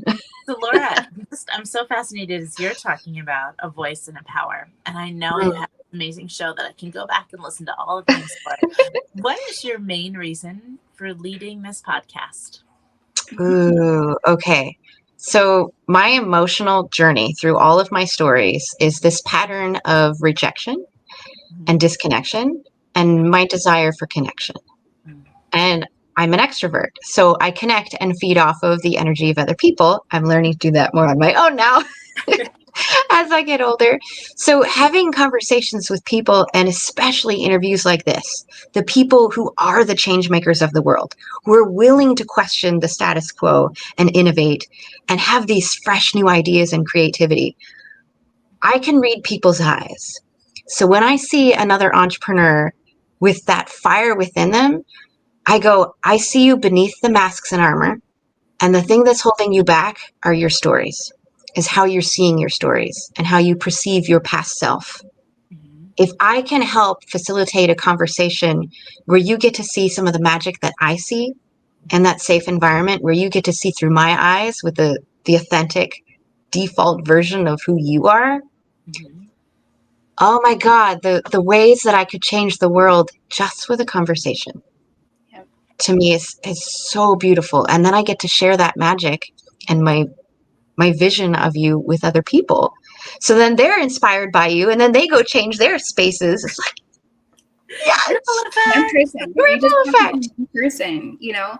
And I love that because, like, that's the thing. I'm very small. Like, I'm very new. This whole COVID, we have to start over. Like, I'm very fresh and starting to rebrand and rebuild and redo. But my thing right now is I just need one person. If I'm sharing my message and one person is getting a tidbit of something from that message, I have done what I have set out to do. Like, that's all I need. If I have one person showing up for my monthly circles, that is perfect for me. Like, I don't need a big, I don't want a big, I say I don't want it, but everybody wants it, you know, we want our message to get out there, but I'm okay with it being just one person, you know, and then if I'm not sharing that message and that person, like you said, it's ripple effects. They're going to share the seeds. They're going to share the shift. They're going to share the codes. They're going to share the vision, whatever that is, with their people. And then they're going to share. And it always reminds you share with 5 people and they share with 5 people. And those people share with 5 people. Like,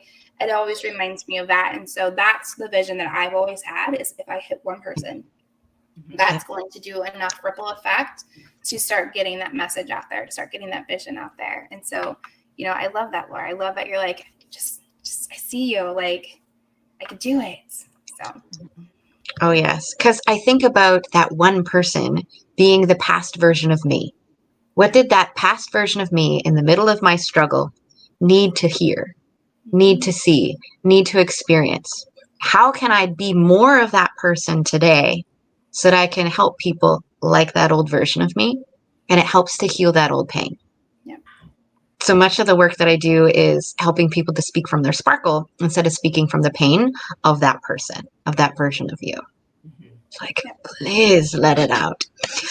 We have about a minute left. I know. It's like sparkling is my brand. I love sparkle. Definitely sparkle. So how do we find you, Tiffany? Since this is your interview now.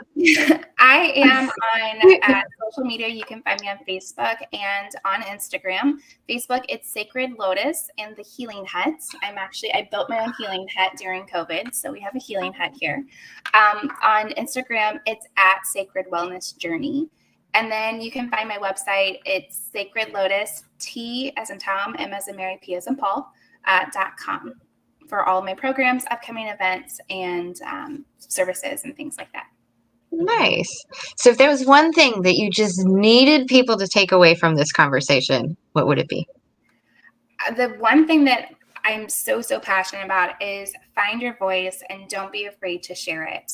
You know, we all have a mission. We all have a purpose. We all have a story to share, regardless how big or small it may seem.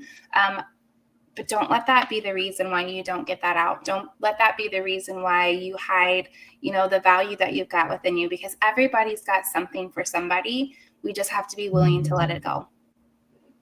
I love that. And I want to give a huge shout out to Dana for joining us back to interview Tiffany and for really taking over, because I'm like, where are my peoples behind the scenes? Thank you for having me. It made it doubly fun. Appreciate it. See, that's the benefit of just hanging out backstage. You never know when you'll come back up, get more screen time. It was a delight. Thank you so much. It was such I'm going to let you go. Right. Yeah. And then I'll bring up our next guest. Perfect. Bye, guys. Bye. Lesley, give me a thumbs up if you're ready behind the scenes. Awesome. Bring you up to the screen. Hello. Hello. How are you? I'm good. It's like, the tech issues today, the timing issue. There's always something going on, but we're having fun with it. Always. Good. And I like that right after your name, you have Rise of the Phoenix. I remember being in some of my dark moments and wanting more tattoos, and I really wanted like a flaming phoenix up my ribs. Yes. And then I thought, that's probably a really hurtful place to put a tattoo. It probably is.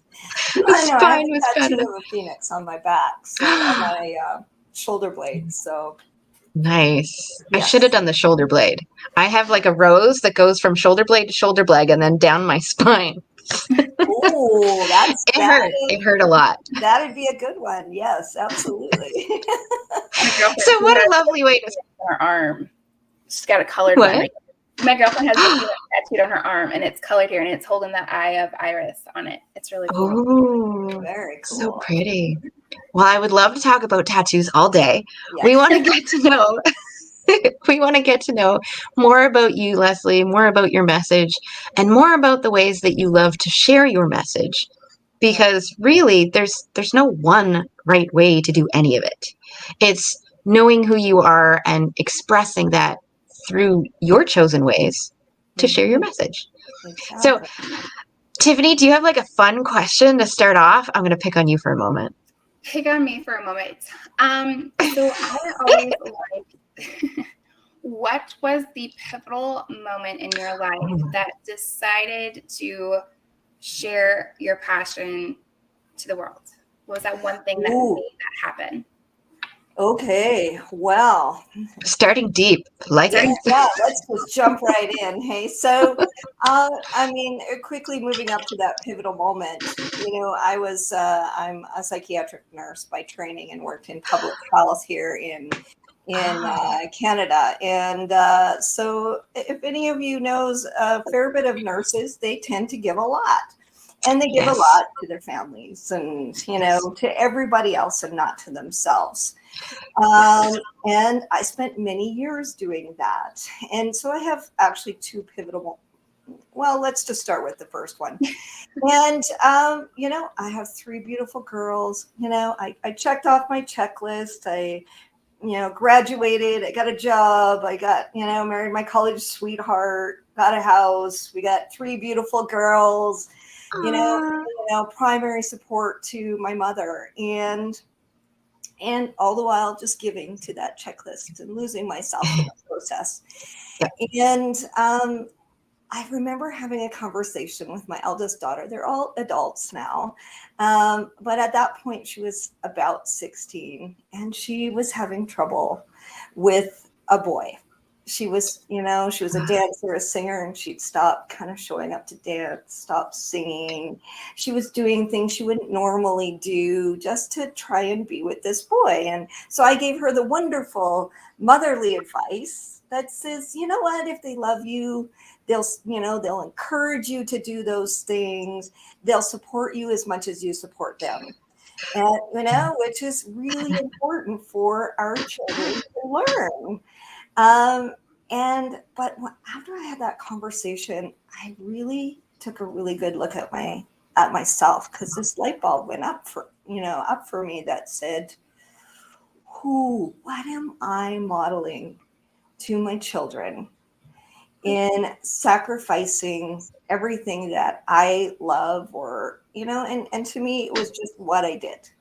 But this was what I was modeling, that everybody else's needs went first, that, tolerating kind of behavior that maybe wasn't good, and all of those things. And it was this moment where this light bulb went off, and I said, I don't want my girls to learn that.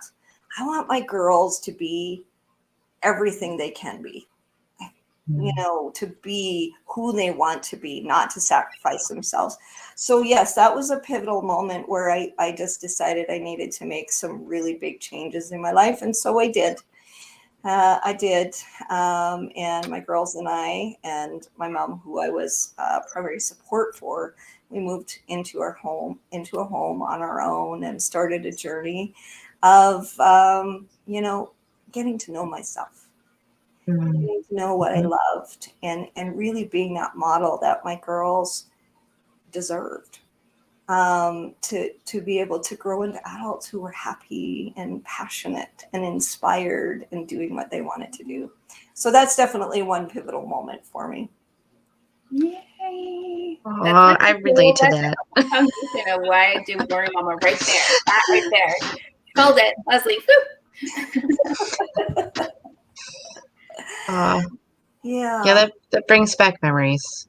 It's like there was so many like mini stories, but the people that we love, yeah, we expect them to support us. We expect them to be like, yay, do you? And when that doesn't happen, there's a lot of questions. It's like, that's where my tears started. I was like, not all, families are supportive of what you do. Right, Tiffany? It is hard. Yeah. That's something like my family disowned me for a little while. I turned into a really, really rebellious teen, like young adult. And so I did a lot of things that weren't very approved of with our family. And whenever you don't have that support there, it is really shaky. It's really, really hard. And there's a lot of people that don't have family support like most of us do.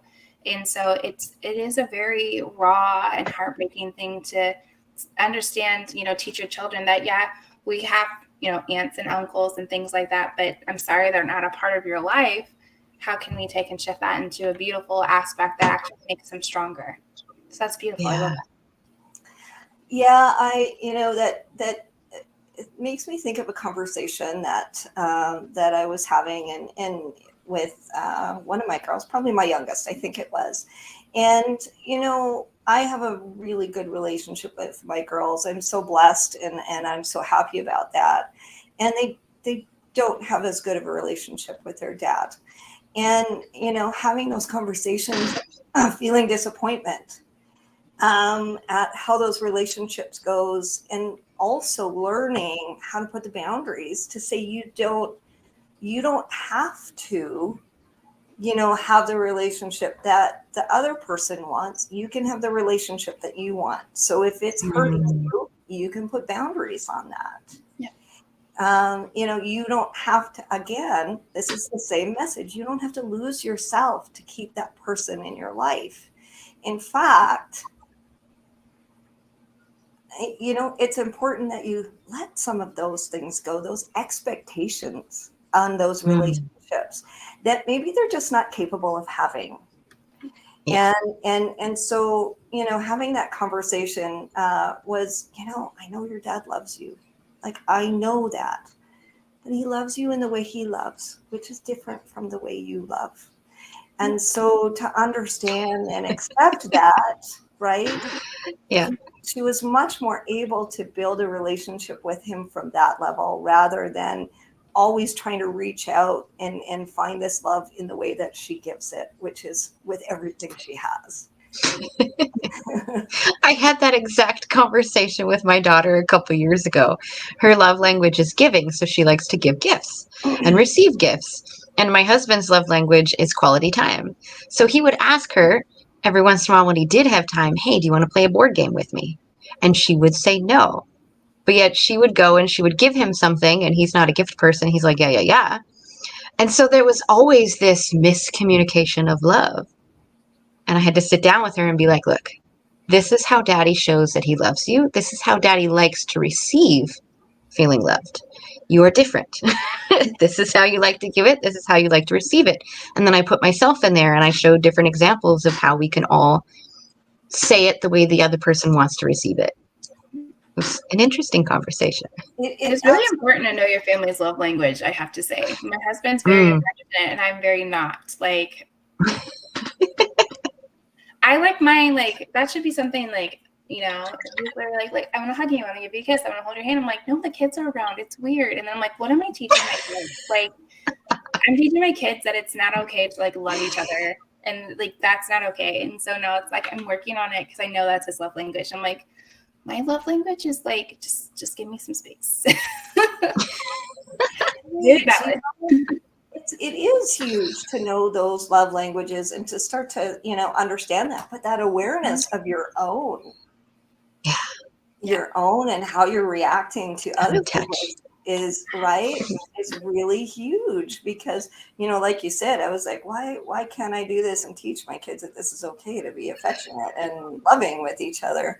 Well, then it's that awareness that allows you to start taking those small steps to maybe accept a little bit more affection and model that. So that's huge. You also brought up boundaries. And as somebody who also, I dated my husband in high school, that was like first relationship. I don't really have the experience of other adult relationships. So I just treat everybody as my friends. And when they're my friends, I treat my best friends like elementary school best friends. You tell them everything. So like boundaries was something that I didn't really understand until one of my best friends blatantly broke my trust a few years ago. Right. So can you elaborate a little bit more on boundaries for us? Yes, absolutely. Yeah. I love the story that you talked about in that your trust was broke. I don't love that happened. No. Talking about, you just naturally had this trust with everyone because that's just what you learn. And so that was, you learned this kind of in a hurtful way that, Yes. and I think that's the way that we, one of the ways that we learn that there needs to be boundaries in a relationship is Yes. that emotion. And so I'll go in with boundaries and emotions, I think is important here. I think we Yes. have really, emotions have been given a bad rap. Yes. That we feel like we should always be happy and positive and, bubbly and all of those things. And yes, that is a wonderful place to be, and we strive to be there. But all of these other emotions, and I don't like to call them positive and negative because Me neither. that, maybe comfortable and uncomfortable. There you go. Or pleasant and unpleasant, but never positive and negative because they're just simply signs. Yes. That's all they are. If you're feeling sad or hurt or angry, it's just a red flag that's telling you there's something going on that you got to look at, maybe your thoughts or, something that's going on in your life. And so we often get that hurt or that feeling of being dissatisfied with a relationship or things like that. And that's when it's time to start looking at, okay, what do I need to do? So taking your own responsibility for that to make this better. Do I want this relationship? Is it good for me? And if I do, how do I want it to look? So again, it's taking responsibility for yourself, not for the other person is going to be who they are. You can't change them. Okay, so this is a big moment. Okay, you cannot change other people. If they want to change, they can change, but it's not about you, right? No. Big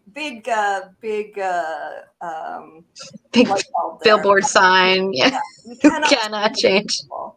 So the only person you can change is yourself. And so sometimes that is about saying, I don't like the way this relationship is. And I want it to change. And so what can I do to change that? So often it's that putting those boundaries. Okay, so what are boundaries? It's just really what you want to have out of that relationship and making sure that's what you get out of it.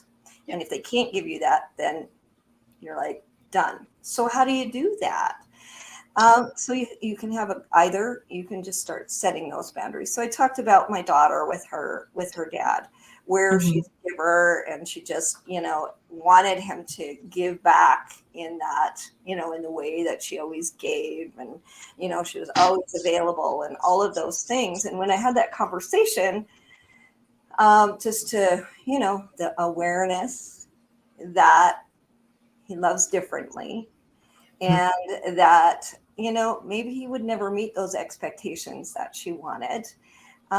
And to be able to say, what do you want from this relationship? And she said, well, I still want to have my dad in my life. He's my dad. Okay, how do you want that to look? And she says, I just don't want to wait for him to call me to say he's ready to see me. I just don't want to, have him say he's coming and then, a half an hour later, I'm still waiting and for all of those things. And so we had that chat about, okay, then you can start to say, I'm just not doing this anymore. Yeah. If we're going to meet, then I'd really like you to be on time. And if he's an hour late, you can text him and you can say, you know what? I'm not going to meet you anymore. I've got other things that I'm going to do instead. You know, so just some of those things, just you're putting out the expectations of their behavior or what you're going to accept of their behavior. And you've got to be prepared. Here's the biggie. You've got to be prepared to follow through. Yeah. Yes. Right. And this is a funny little conversation about the boundaries. I know you were talking about kids earlier, so this kind of goes in with that.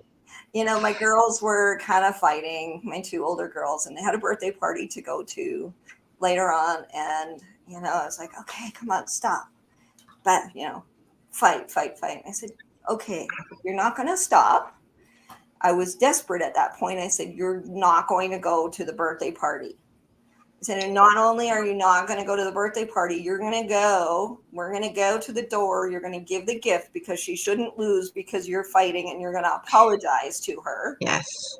For missing the birthday party. And there they went again. I was like, shoot, I got to follow through on this, right? Yeah. And honestly, we did that. We went to the door. They gave their gift. They apologized for not being able to attend. And I'm telling you, when I said, you need to stop fighting or we're not going to do something, they listened. Yeah. The next time, because there were consequences. So that's the same thing with boundaries, is saying, you know what, if you're going to be an hour late, I'm not waiting for you. Right. Yeah.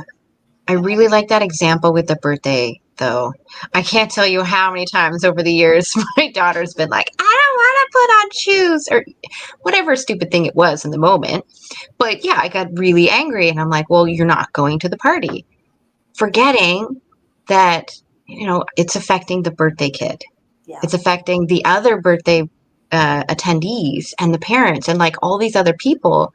But showing up with the gift and apologizing, that is great.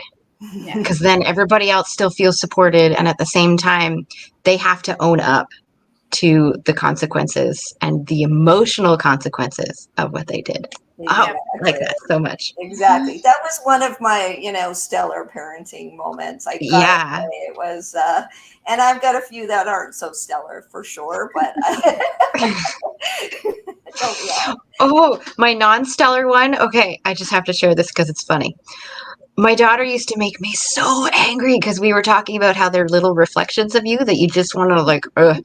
Yep. I decided that hitting my daughter with pillows was much better than wanting to like push her against the wall. We've all been there.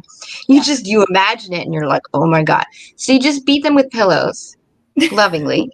Yeah. And it makes you feel so much better. So squirt guns, water guns. So we would always have water squirt guns. I get really bossy kids, like younger. And my 7-year-old, she's already got her own small business, so she thinks she's in charge of everything. Nice. And so she'll sit there and she'll get going and she'll, but Mom, I'm like, no, I already said, you already asked, you already told me, my answer is no, that's what I'm sticking to. She's like, but Mom. And so every time she but moms me, I grab my squirt gun and I squirt her. And she's like, stop it. I'm like, you stop it. I already gave you my answer. It's not changing. But I don't. I'm like, so that's my not proudest mom moment, but it works.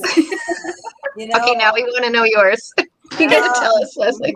Cool. You don't have to. You can share whatever you want to share. I'm just kind of, you know, I've had a few not so stellar moments to, you know, allow my kids to just get away with stuff and had to deal with it later for sure. But I love the negotiation. Like, okay, you need to go.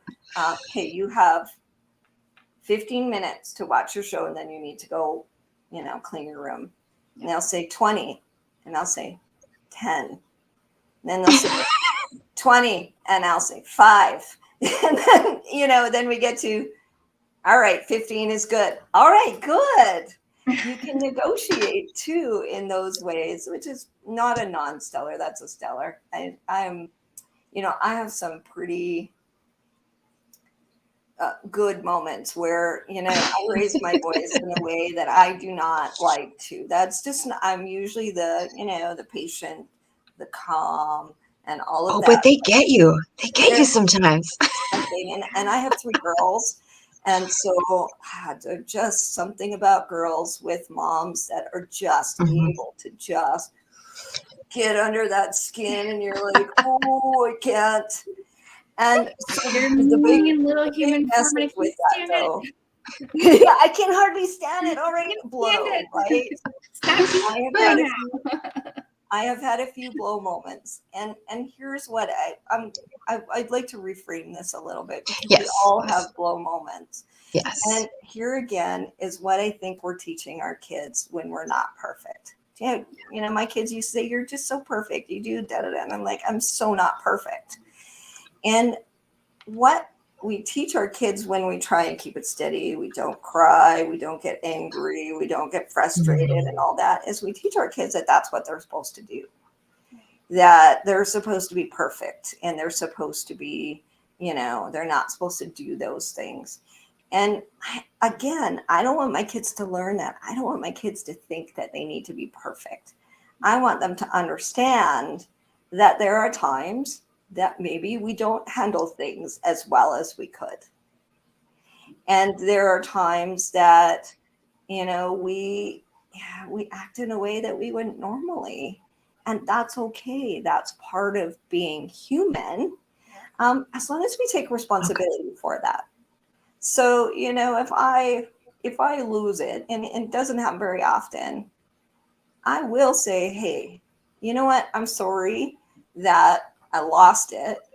And at the same time, there was something really important that you needed to know. And so I don't want that to be lost, but I apologize for the way I said it. I love that. I love that vulnerability, because you're showing your kids, you know, and this is something that my husband and I are working on, because you do, I don't know what it is, but you always that where you tell your kids like 4 or 5 times in a calm voice, and they still, it just like, but then you get that mom voice, and then you have to get angry, and you have to get loud and become that intimidator. And then they hear it, and it's like, I don't want to be that mom. Like, that's not who I want to be. I don't like talking to you like this. This hurts mommy's heart. And so, but being vulnerable and letting them know, like, this isn't okay, and I don't want to be this kind of parent. Let's work something through. Like, let's actually listen. Let's take a moment and be vulnerable. And I think teaching our kids that allows them to be vulnerable back. And I think that's huge, because most of us didn't get that as children. We were intimidated, like our parents were, and they only know what they know. And there's nothing wrong with that. But I do see that as a huge paradigm shift that people are trying to go into, is that more compassionate, vulnerable, open parenting skills. And I love that. Exactly.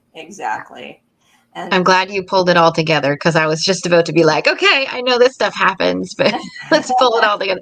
Great. So you were going to say. Yeah, I really believe that's important. And you know, as much as we're talking about kids, that's not where my focus is on. My focus is on women and trying to be everything to everyone. And this is such an important part of women who are mothers, and trying to be everything to everyone, and learning that it's okay. It's okay that you're not a perfect parent. It's okay that you know, maybe you didn't do that in a stellar way. It's okay that maybe you missed that text or that phone call from your child when they felt that they were not doing so well and they wanted to hear mom's voice. It's okay. And to start to give yourself a little bit of grace. I could use some grace. Right? You know, and grace is innately ours. It is innately ours. It is already here for us. We just need to allow ourselves to receive it. Yeah. And so it's about really just allowing a little bit of grace, because we're all walking this path. We're all learning things. We all stumble. We all make huge mistakes, and we all make little mistakes, right? And it's just allowing ourselves that grace to be able to take the next step. Yes, exactly. Exactly. Oh, bringing up the tears now. Like, my daughter and I just talked about this yesterday. She had noticed that I wasn't feeling the same, and I've come to the realization that I'm just emotionally overwhelmed right now, emotionally overloaded, just emotionally drained. And so she's been saying how she feels off lately and she can't put a word to it. So I'm like, let's pull up my emotional wheel. I always keep it on my phone, use it with my clients. And let's try to put some more precise words other than our 5 key emotions, love, fear, joy, all that kind of stuff. Let's get really clear and articulate what that is. She's like, I don't want to. I was like, that's okay. Do you mind if I do it for me? She's like, yeah, go ahead.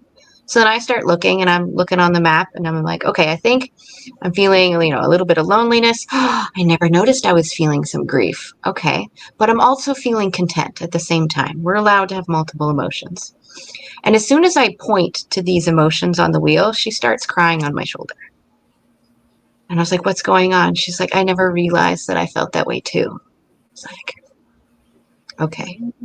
So then it was this beautiful space to just have that conversation about, well, we don't necessarily know what's going on, but it helps to have the words and shared experience to help us get there. We don't have to know next steps, but just being clear right now, the awareness right now is okay. And giving ourselves, just as you said, Lesley, a little bit of grace to have the energy to move forward. Yeah. Beautiful. Yeah. And sometimes having those words to be able to say, when you look at an emotion wheel or, the faces is another great emotion thing. I work in a lot of that emotion as well. And just sometimes being able to put words to it can diffuse some of that strength in it. Exactly. It has this mantle. It breaks it all down. It's being witnessed. You gotta witness it. Exactly. And I worked with a fellow who, we talked about this earlier, who was just like, I gotta stay positive. Everybody tells me I'm so negative and I gotta stay positive. And so when we worked together, it was just really about honoring all of the emotions, honoring them and knowing that it was really important to move through those and to really recognize those emotions that are much more uncomfortable and to move through them. And you can move through them to be able to move yourself to a more pleasant emotion. But if you keep going over them, skipping over them, they keep coming back. They'll surface again and they'll surface again. And it's not a true kind of happiness or, all of those things. And it's about just honoring each emotion as it comes up and giving it a name and allowing space for it. That's one of the issues that I see with speakers, especially like mess-to-message style speakers trying to share their story, is they do like to skim over, or they're like 5 years later, 10 years later, they're skipping that vulnerability piece that helps us to clarify and articulate that truth. Not the perceived truth, but, well, I guess their perceived truth, but it's our shared truth. It's like, it's not necessarily about those specific actions that you took and the specific results that you got. It's being clear about where you were emotionally, because that's how we connect. We'll infill our own actions and results. But if you're not saying that, we can't connect with you. There's nothing to grab onto. I think you're right. And I there's this fear of being vulnerable. That it's a sign of weakness. And it's just so wrong. Oh no. It's not a sign of weakness, it's a sign of strength to be able to say, you know what, I was here. And there were times where there are some people that I work with that, it was hard for them to get out of bed in the morning. Good for you. Good for you for getting out of bed. I know how hard that was. But it's in that vulnerability that you can start to make change too. But it's in that vulnerability that people actually understand the strength that it takes you to put one foot in front of the other some days. And that's that we all talk about too. Yeah, we all talk about strength and wanting to be strong and being warriors, but what is strength? Strength is courage. There is no courage without vulnerability. There is no vulnerability without openness. Like, it's part of the package. You can't have one end of the stick without the other end of the stick. It's the same thing. It's the same scale. It's exactly it. And I think I just heard this. This is the law of polarities, you know, like Yes. vulnerability is strength. Yep.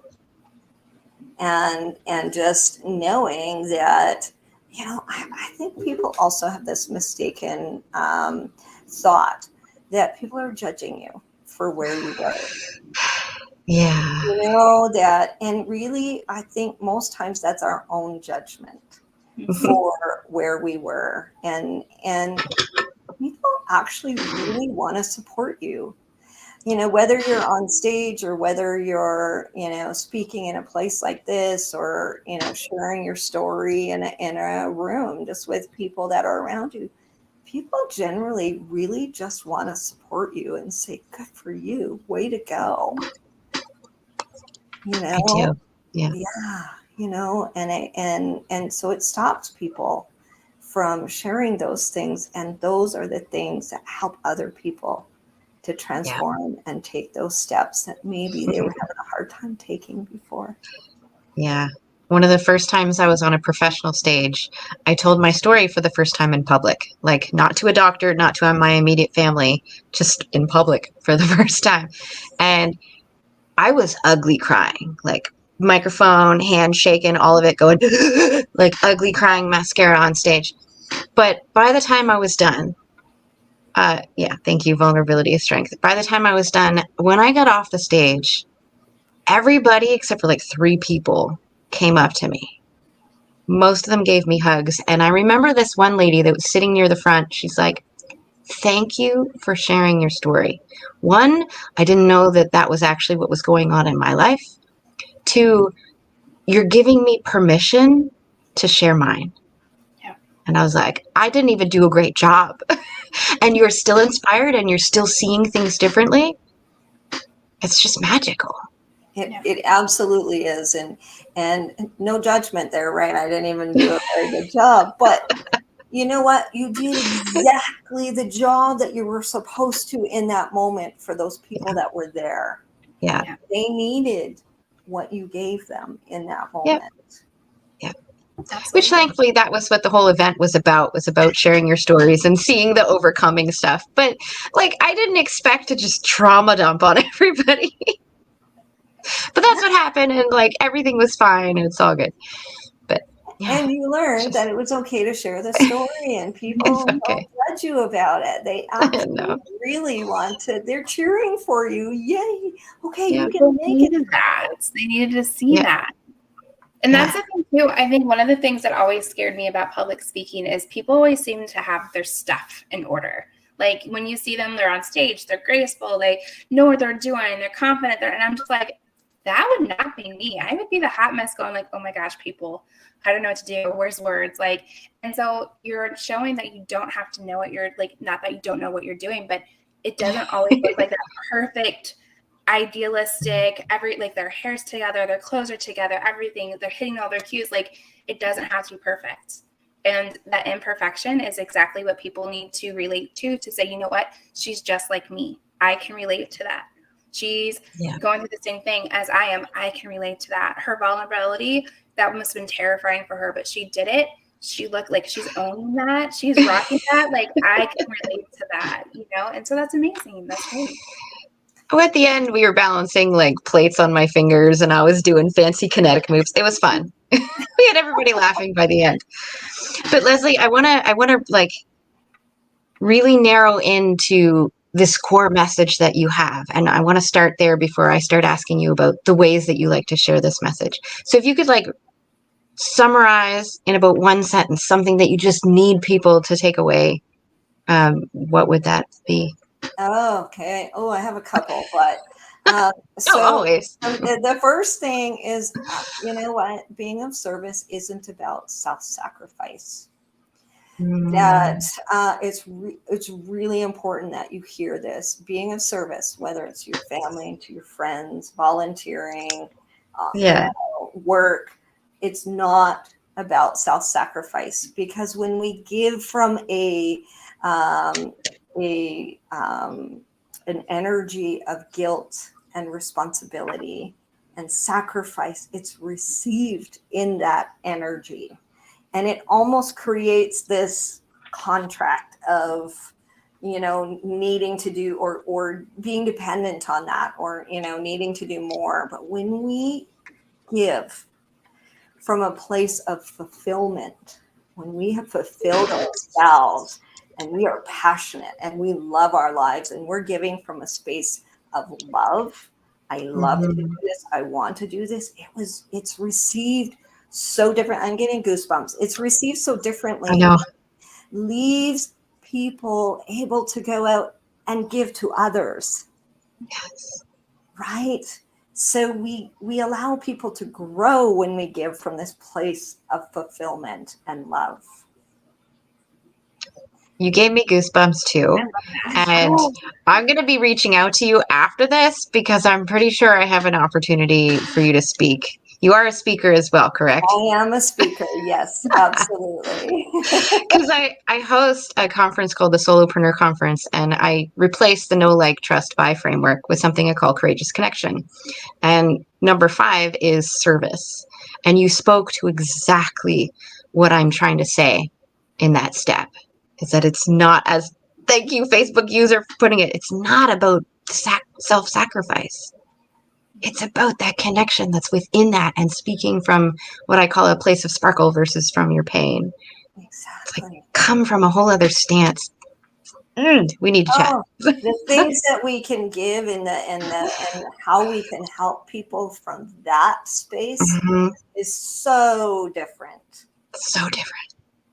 Yeah. Than this heaviness of responsibility and guilt. Yes.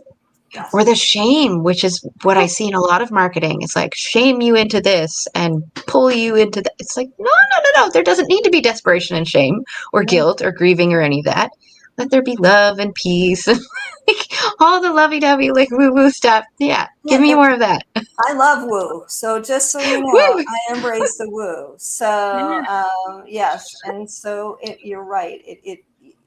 I don't think people understand the difference that it can make when you come from that place of fulfillment and love. So good. Right. And so I know I was only supposed to do a couple sentences there, but and the other piece of that is giving yourself grace along the way, because we do fall back on old things sometimes. And it's just knowing, okay, I did that again. All right, I can get back on my path again. I can get on track. It doesn't matter how long you've been off track. You can get back on again. Give yourself some grace. Allow that grace to flow. It's innately yours. I fell off the bike means I can never get back on again. Oh, well. Try a horse next time. I don't know. So we have about 5 minutes left. Before we get into how we find you, can you tell us about some of your favorite ways that you share this message and why they might be your favorite ways? So, yes, I do a lot of speaking. And so I love to, make sure that people hear this message. And I also work with people individually and in groups to ensure that they understand their worth. Understand their worth, and that in being all they can be, not only do they help themselves, they help their families, they help their kids, they help their communities. I truly believe everyone has a light to shine. Rise of the Phoenix. Everyone has a light to shine, and when we shine that light, it makes a huge difference to our families, to our communities. And it allows other people to shine their lights too. I love that. I'm also very much a nerd. So every time I think of a phoenix, I'm thinking of like a Dungeons and Dragons phoenix, which is very annoying to try to kill because they just come back. But that's the whole point. You can rise your phoenix as many times as you need to. Exactly. Right? Yeah. It doesn't just rise once, it rises as many times as you need to. Mm-hmm. Yeah. And I love the thing too, because the thing with the phoenix is something has to go away in order for that creation to be brought back to life, Yeah. And so I don't want to say something has to die, but you have to let go. You have to be ready to release and transform into that creation or that rise, which is really hard for some people to do. But once you do it, it's just like, oh my God, why didn't I do this earlier? Absolutely. Mm-hmm. And here's the thing. Yes, change can be so challenging. But if you take it small steps, which is what I'm all about, taking small steps, just doing the things that you can do, you'll be amazed what you can do when you consistently take small steps to rise your phoenix and shine that light bright. Back to that, you're closer than you imagine. You're closer than you know, even if you're taking those small steps. You're closer than you even know. Yes, absolutely. Absolutely. I think it was Robin Sharma that said, small, consistent daily steps creates a tsunami of success. Ooh. Yes. I like the image of a tsunami. Yes. Doesn't quite match the phoenix. Like same kind of imagery, right? It's something so powerful. Exactly. And it's in the small steps. And we judge ourselves so often. Oh, I should be able to take this step. I should be able to do this. I should know how to do that. I should. Let's put the should stick away. Stop beating ourselves with the should stick and allow ourselves just to take the small steps in the direction we want to go and be everything that we can be. And make sure to reflect back on that. I think that's the thing that most of the women, that they don't take a moment to just reflect back, and they're taking those small steps and all they see are these little nudges, but they don't look at the whole picture of where they began, even at the beginning of the week versus where they are at the end of the week. And so just making sure that you're giving yourself that grace, that you're giving yourself that time, and you're giving yourself that reflection of saying, this is where I was, and here's how far I've come. Like, I've actually propelled forward. I've moved. I've made a difference. I've shifted. I've changed. And then celebrating that.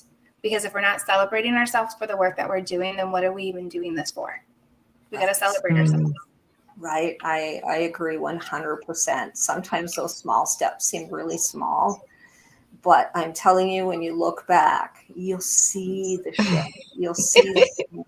But one of the biggest things that happens that I've seen in my practice is that when people are stuck or they're overwhelmed, they're just taking too big of a step. Yeah. Yeah. And they just need to break it down. Okay, see, now I'm picturing like this big field that's a map, and somebody standing in the middle of the map, and us saying, okay, if you take one step forward and you want to just assess every single step, you take one step forward and you're going a certain direction, and I tell you to change your footstep 1 degree to the left, and you take that one step, you're like, but nothing changed. Take 100 steps, then reassess. Take even 10 steps and reassess. The longer the distance, the more you see that you were way off. I'm in Nova Scotia, and if I take like a 1 degree change from here to Toronto, I'm in the US all of a sudden. That's way off. Yes. So having the perspective, not just of being focused down like this, but looking out in the future and seeing how things evolve and shift is so powerful. So Lesley, how do we find you? Well, you can find me on my website, which is riseofthephoenix.org. So riseofthephoenix.org, and you'll find me there. And there should be, if you have any questions, there's a spot where you can email me or contact me as well. And there's new programs and new things coming up all the time. And I think there might be a lovely little 5-day challenge coming up next month. Ooh. That might be fun to take part in. So I like a good 5-day challenge. It might be a lot of fun to take part in, and you might see some of those small steps taking you in the direction you want to go. I love that so much. Is there any parting words that you might have for us? It really goes back to me to the grace and allowing yourself the time to make these changes, allowing yourself the mistakes, allowing yourself to step back and allowing yourself to move forward. Allow that grace to flow, because I'm telling you, we are all in this journey together, and we are all making mistakes. Even when we seem like we've got it all together, we are definitely making mistakes and learning along the way on how to do this. So give yourself grace. Give yourself grace. You're worth it. You are worth it. Thank you so much, Lesley. We're going to say goodbye, but I hope to see you again. We will chat behind the scenes. Absolutely. Sounds wonderful. See you, everybody. Okay. Bye.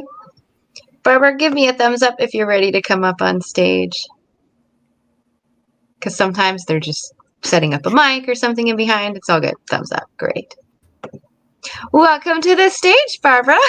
Thank you. Ooh, I really like that feather behind you. Let's start with that. Tell me about the feather. That feather? Well, everything started with a feather for me. Ooh. Yeah. Usually if something's on your wall, it's important, and it usually ties in, so. Yeah, yes, not please that feather in particular, but it was a feather. Feathers. And actually, I have it in another room, but it was the first time that I realized that spirit was speaking to me. Aww. As through a white feather. So, wow. Yeah. And does spirit speaking to you, does that play a role in the work that you do and the message that you have for people? Absolutely. Everything that I do is about consciousness and nice. that interconnectedness of all things. Ooh, we were kind of talking about that earlier. Mm-hmm. I like it. Yeah. So we've been playing around with some fun opening questions, but I'm really liking this one. What is something that you were like this close to doing or being or having or whatever? Just this close that you're just not quite there yet. Right now, today? Right. Yeah, sure. I'm this close to leaving the university that I work for. I'm a college professor and moving full-time into my business, which is called Disrupting Gracefully. Congratulations. Thank you. Is there anything that you need from us to help that transition feel a little more easeful for you? Oh, I think that's why I signed up for the Blue Talks in the in the beginning. It was getting that, and it was getting that visibility. It was being part of a community that understood that we all come from these diverse backgrounds. We all have our own message, and we accept whatever that message is without question. Now, for me, coming from academics, I've been questioned my entire life. Why are you writing about consciousness? There's no role of consciousness in academics, because it can't be scientifically proven yet. But I've got so many stories in my own life that show that, yeah, it's real. Yeah. I thought that's what Joe Dispenza was doing for every one of his events, was gathering the scientific data. Yeah. It's absolutely coming now, but when I was in graduate school, no. No. I wrote a paper on free will, and I was told I was crazy to think that there was anything but free will, that we all made choices. But how do you make choices when you're programmed in a certain way and you're disconnected from your true self? Is that really true free will? Yes. I don't know. Ooh, that's a lovely question. We can get deep really quick. My language, we have to break those conditionings, those roles, those expectations, and we have to challenge them. Yeah, and that's what Disrupting Gracefully is all about. It's about disrupting the paradigms, the systems that were built on old belief systems of really control and fear, but doing it from a place of grace. And for me, I call consciousness grace, as well as being graceful. So it has double meaning. So it's not disrupting has always been about pushing and a toxic environment. And that's not what this is about. It's about changing through grace. Yeah. I do really love that word disrupting, though, because as entrepreneurs, especially like the best to message solopreneurs, we want to disrupt. We want to ask questions. We want to change things, because otherwise, if everything was okay, we wouldn't have crashed and burned in our moments. Right? Yeah. So then we want to be that person that's not just a survivor, but what I call a champion.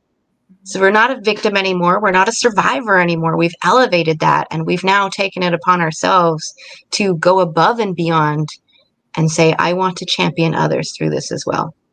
So what is the story behind this disrupting for you? So, well, so I was reading, some intuitive readings when I was a teenager. My dad gave me a Nostradamus book when I was a teenager. And I said, how would this guy be able to predict anything? And my dad said, It's all in the field. And I'm like, what in the heck is the field? Yeah. And I don't think he really knew what the field was. That was just his response. And from there, I've just been completely engrossed. I'm sorry, there's a deer walking right by my window, looking in my window. Oh, wow.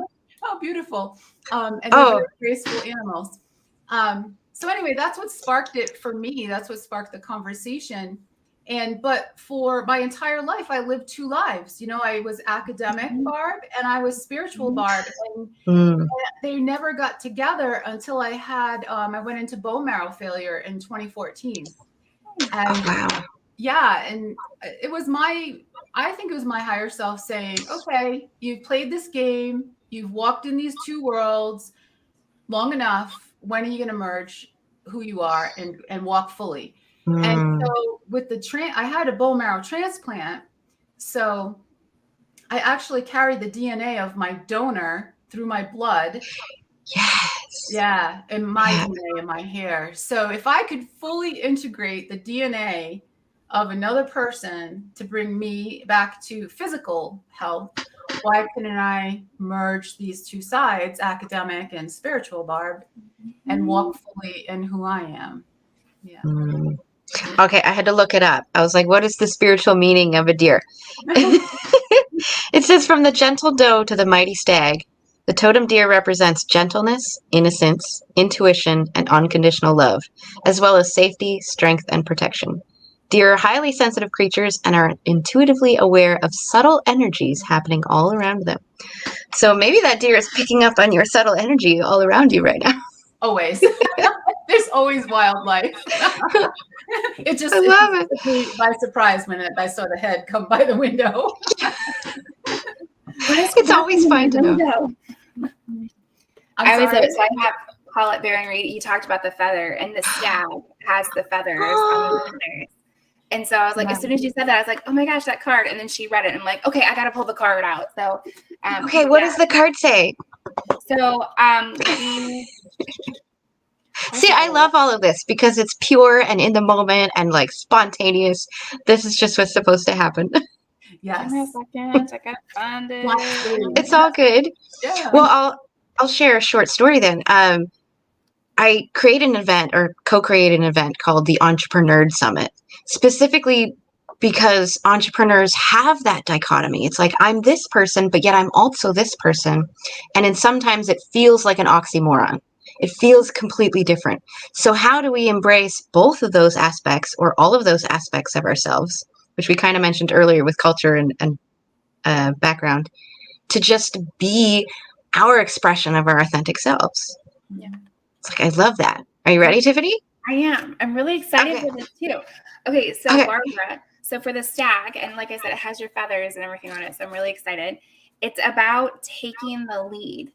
And so the message that's behind the stag is whether or not you've had set your intention to lead, you may have found yourself suddenly called to step up from the forefront of your life. Stag spirit is a reminder that now is a time to heed the call, to be sure, to be strong and compassionate. Others will look to you, and you have it within yourself to see through the eyes of the stag spirit and walk with confidence as you take on the responsibilities that are yours now and model integrity in all that you do and in all of your relationships.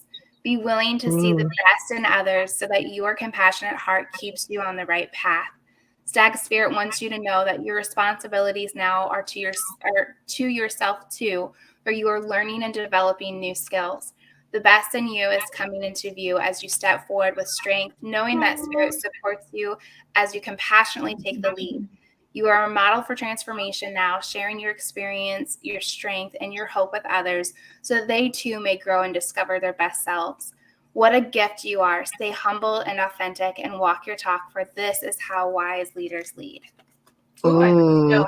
It's beautiful. Thank you for reading Oh, that is beautiful. Okay, so now might be the perfect moment to say, Barbara, what is this message that you just need people to take away from this talk, from anything that you do? And we'll start there. Well, I just want to say one thing with nature. For me, I've always seen nature as the gateway to consciousness. So it's beautiful how nature is coming into this. You started with feather and all of that. So it's not just all like trying to prove science and all of that. It's really just being in your full being in each and every moment and connecting to everything. And I see, if you go on my blog, every time I see an animal, I'm writing a blog about it. Today I will write a blog about this. But my message is that don't wait until your body shuts down. Really see the beauty in everything. Don't wait for retirement. Don't keep putting off who you are in each and every moment. Just step into it. And it all starts with one thing. And it's just a sacred yes. It's just saying yes. You know, and we've been conditioned to say, no, we can't do that. It's too much, or next week when I have more time. But we just have to make ourselves that priority. Yeah. I'm loving how all of this is unfolding. It's just so natural. And adding the picture to the chat on Facebook. So if you want it, Barbara, nice. in the chat for you. Thank you. Nice. So then, Barbara, how have you chosen to share your message in different ways? You did say that you joined Blue Talk, so yay, and you're here on the podcast. What are some of your favorite ways to share your message? I like to write, but as a college professor, I really love to speak. And the Blue Talks was the first time I got on stage, and I talked about consciousness, and I had never done that before. And you know, when I got shut down in graduate school, it was no, you can't do that. And the university I work for, they don't want to hear any of that stuff. So now I'm just writing what feels true, and I'm speaking wherever I can. I'm on here. I'm just being visible. I'm doing whatever feels to be the highest vibrational thing I can do in the moment. And sometimes it's a choice between higher vibrational stuff. And I just make the choice of what makes me feel good. And sometimes there's a little bit of a contraction after I make that choice, you know. But it always turns out great. It really does. I just don't see choices that are made in passion as being a mistake ever. Can we talk about that contraction just for a moment? Because I didn't really understand that was a thing until like last year. I went to Harvard solo. I've never left Canada before, and I went to the United States, and I was like, oh my God, this was amazing. Came back. I crashed and burned for like 5 weeks. Yeah. I didn't even realize that there was that closing in, or that crashing, or that, I don't know how to put words. You just said a word and I forgot it. Contraction, yes. I didn't even realize that there was that contraction afterwards. Can you tell us a bit about your experience with it? Yeah, it's just when we expand outside of our comfort zone. I call it the itty bitty shitty committee. Yes. It's that inner critic. It's that imposter syndrome, whatever it is that you want to name it, that comes in and says, well, should you have done that? Was that right? You know, all of these questions. And it contracts you a little bit to get you to second guess, because there's still that underlying conditioning that maybe this isn't what you should be doing, when you know it is what you're doing, because you're working on through your highest passion. Yeah. I had the contraction a couple of weeks ago. Did you? It lasted one day. So I was writing about seeing 3 antelope on the side of the road, and And I was writing about that. And one of my friends said to me, she said, are you out of your mind? You have this great career. You have benefits. You have all of these things going for you. And you want to go talk to other people about messages from animals, connecting to your higher wisdom. She's an academic. So Yes. I'm like, yeah, I do. But there was a contraction for a second. Is this the smart thing to do? Leaving these steady things in my life for the unknown, because it's a cliff. You're kind of jumping off the cliff. Yeah. Well, and I think the energy this month alone has just been really intense with the retrograde and all the planetary shifts and all the stuff that's coming to light. And so there has been, even myself, the contraction's real because, there's just the solstice is coming up too. And so there's all that stuff coming through, and the energies have just been really, really strong and potent. And so I think it's a really good time to contract and make sure that we are setting the right path that we want to go forward with, and making sure that we're reflecting and setting our intentions and being clear on what it is that we're wanting to do and setting those boundaries and all those things. And so I think it's a lot of people shy away from it, but I love those moments of contraction, those moments of shadow work, those moments of really just getting authentic with ourselves and making sure that we're on the right path before we propel forward. And we do have people that challenge us with, are you sure this is what you want? Are you sure this is, are you really going to do that? And it's like, you know what? Yeah, I'm leaning into this. This is where my energy wants to go. And so I love that. I love exactly what you just said, because the contraction is actually a sacred moment. It's really a beautiful time of reflection, because sometimes, especially for type A personalities like myself at one time, I wanted to just keep pushing.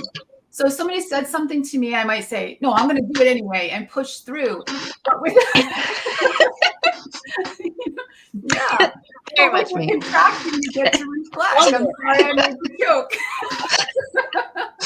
I was like, I feel seen at the worst possible moment. Yeah. So, yeah. But oh, that's up my nose now. Just like a little. No, it's all good. It's so much better than other things. I was at a picnic once where we had pop and French fries. You never want those up your nose. I'm just saying. And watermelon. Back on track here for a moment. You mentioned that you joined Blue Talks. Are you a part of the Blue Talks book yet, or is that kind of your next step? I actually am not a part of the book, because when I jumped on Blue Talks MIT, it was, I guess, to fill a spot, so that didn't come with the package I bought. Oh, okay. So you did speak at MIT? I did, yeah, and that was crazy in and of itself. So yeah, the morning of, I have allergies this week. No worries. The morning, I woke up in the morning and it said, all right, it's time to get more visible. I heard my guides talking. I'm like, sure, whatever. Show me the way.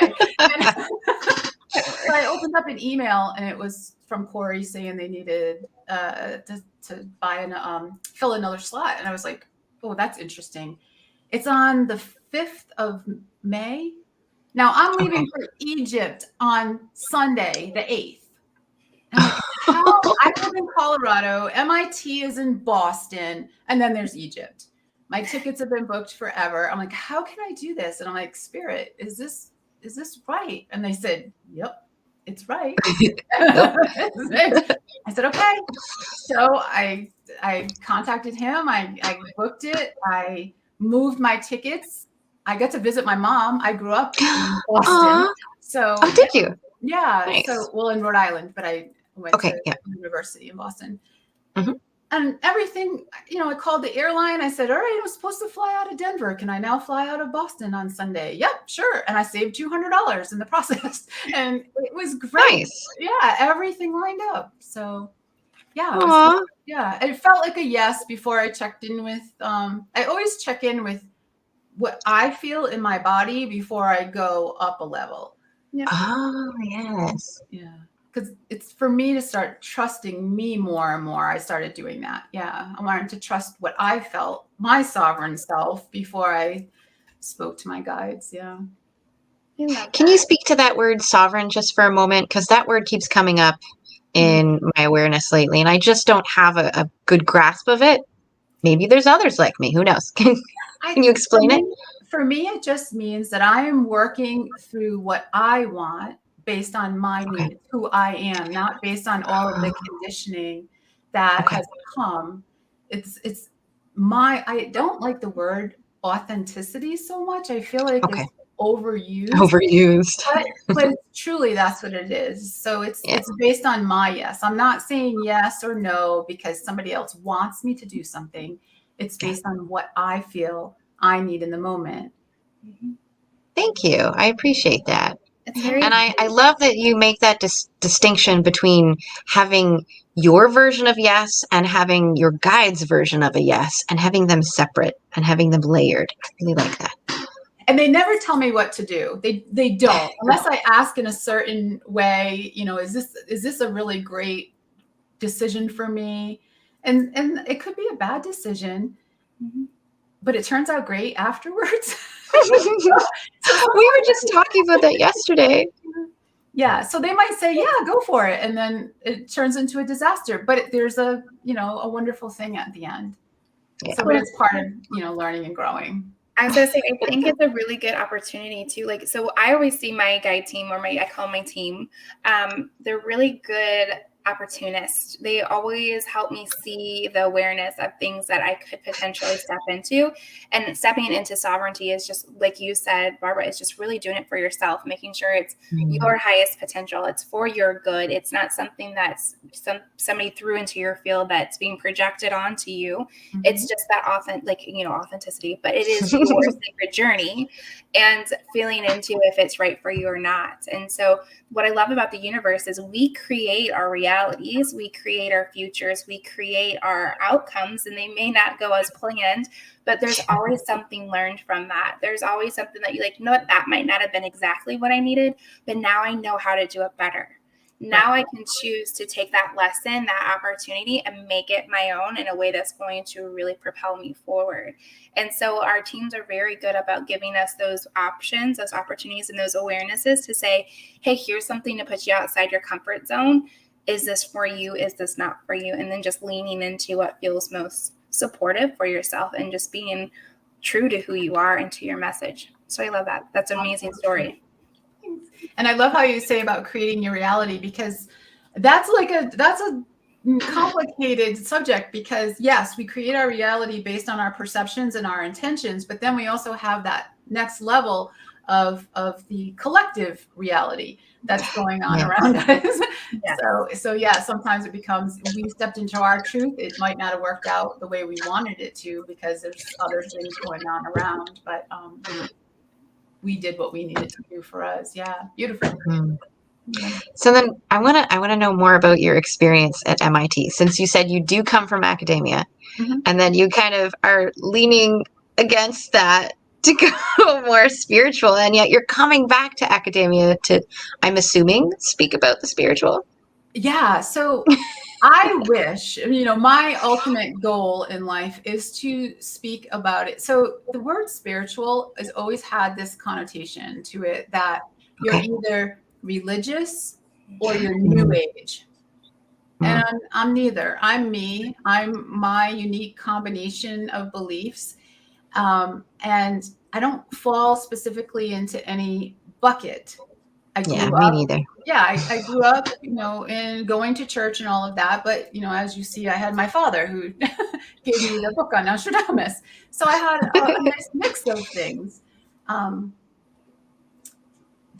I wish to see a disruption in academics, because for me, life is not about memorizing, passing a test, and going out into the world and continuing to memorize. And I learned that the hard way during my illness when I was in the hospital for 3 months, and I had spent my entire life training, all these metaphysical training on top of, a PhD eventually.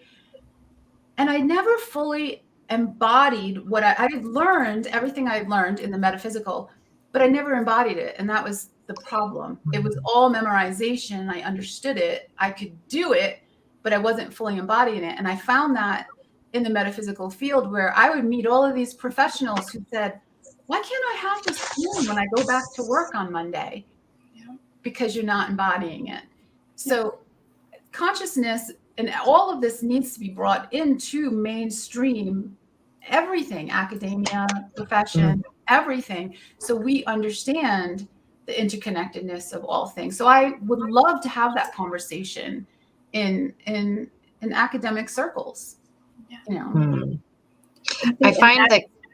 Go ahead. And that's the whole thing about, you know, we kind of talked about the Western medicine and shifting the paradigm of that and bringing that consciousness in there. And this is just taking it to the systems, like the teachings, the things that shape the human minds of our children and, you know, the people that are going to be taking over the world. And so shifting that paradigm, that is an amazing, amazing step that you're going into. And I think that is just, I love it.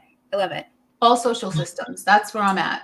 Anybody, if you work in a social system and because I worked in the social system, I worked in law enforcement for a long time before, and criminal justice. And every time I said something, it was, that's not how it's done. Yeah. Yeah. Ooh, that's one that hits hard. I was in architecture for 15 years. So it was like little old 25-year-old me and then a bunch of 60-year-old men in suits. Exactly. And there was a lot of, did you just graduate? Oh, that's not how this is done. You know, and they have these sets of rules. It's not my experience everywhere, but it was so much of a pattern that it stood out. It's like, why do we have these patterns from old beliefs? And for me, spirituality is just a set of beliefs by which I guide my life. They can come from religion. They can come from science. They can come from culture and, you know, the people around me. But then I craft my own patterns and collections and express it in my own way. So I love that we have that difference where we don't have to be this or that. It's just, here is my expression of it. Exactly. No more boxes. No more boxes. We talked about that earlier too, the boxes and the webs.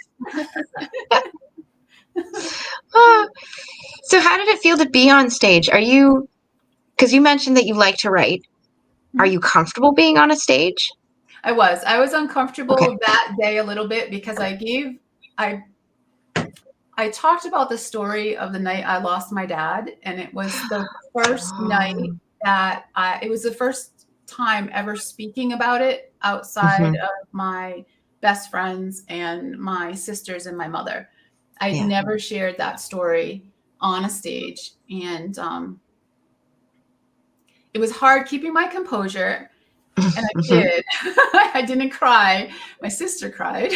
But that's what made it so difficult, being so vulnerable in the moment and staying on point to what I really wanted to get across. But sharing the story of what happened with my dad was so very important to me because it really sent my point home of what is possible when you play in the field and not just in the physical. Do you mind me asking what your talk is called? And is it out yet? I just got the recording last week. I haven't had a chance to watch it. So I'll watch it. It'll be out soon. Yeah. I want to say it was, I'm drawing a blank on the name. I think I called it Breaking the Bars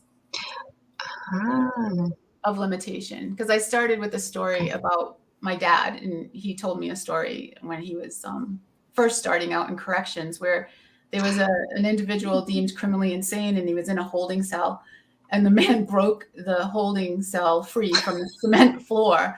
I asked my dad, I said, how is that even possible? And he said, I guess nobody ever told him he couldn't do it. And I was like, what? And I was just a teenager. I didn't understand. But I never forgot those words. Nobody ever told him he couldn't do it. Anything's possible. Wow. Yeah. Okay. Coming from architecture, I'm like, did they put in their little plugs? Did they actually have like a washer at the bottom to hold it in for? Like my mind is going through all these scenarios. Did somebody shake it first to loosen it up? Who knows? Yeah. Good points, yeah. But he just, my dad, I asked my dad what happened. He said that he wanted something on the other side of the room and he wanted to go get it. Oh, wow. Yeah. But he was deemed criminally insane. He wasn't. Yeah. And there have been a lot of documented cases of people who have this extraordinary strength when they want something. Oh, yes. Look at that. People that can lift cars, when there's danger, if you go and try to lift a car, most people can't do it. But when there's somebody's life in the brink of it, like anything is possible if you really believe that you can do it. Absolutely. Mm-hmm. So you like writing and you spoke on stage. Have you written any books? Are you interested in writing books? I just submitted my draft to the publisher. It's called How to Be a Disruptor with Grace. Oh. And it walks people through getting out of the programming, getting out of the patterns. And some of the programming and patterns really do suit us. So there's nothing wrong with them. It's just filtering through what works, what doesn't work. And then I guide them on how to connect with that. And I call my guides the inner wisdom panel. Mm-hmm. I love that. Yeah, that's just what I've always called them. And each chapter started with a quote from them. And so I'm really excited about that. And I'm a contributing author in another book called Soul Love. Okay. So they're both coming out in the fall. Mm-hmm. So like everything is coming for you. Everything is coming. Yeah. I like it. Yeah. So like come the fall, you're going to have your talk out. You're going to have a book out. You're going to have this other book behind you and all your blog posts. Mm-hmm. I love that because now you're like, here is the bulk of what I'm trying to say. And you can take those little snippets. Now that you have your video, you can take your little snippets and create reels and stories or whatever it is that you love. What else is it that you love that comes naturally to you? Oh, just being in nature. That's, like I said at the beginning, just that's the gateway to everything. And we just don't notice so many things that are around us. And I even tell my students, when you get jammed up or hung up and you can't figure out what you want to write about or whatever, go take a walk. Mm-hmm. Take a walk. And that's when things come in, when we're doing laundry, when we're not stressing about it is laundry usually. If it's not a walk, it's usually laundry. Yeah. Or when I'm doing dishes, because then my hands are wet and then I have to dry them in order to get the note down. I have a trick. That's how water's good, man. Yeah. Absolutely. That's like when I'm not in nature, when I go for a walk, I wear my headphones and I love to sing power vocals. So I don't really care what language it's in. I don't really care what genre of music. I need to deeply feel the emotion and power behind the person's voice. Because then I just sing sounds. I have no idea what I'm singing. It's kind of bad. But like that's something that stimulates my vagus nerve, which tells my stress response to just chill. And as somebody with PTSD, depression, anxiety, and stuff over the years, I've been really mindful of trying to be in a good headspace. So being in nature while doing that, it's like I get that little boost of calming myself down so that I can be in nature, close my eyes for a minute, take a few breaths. And when I open them again, everything is in like matrix, slow motion, sparkly.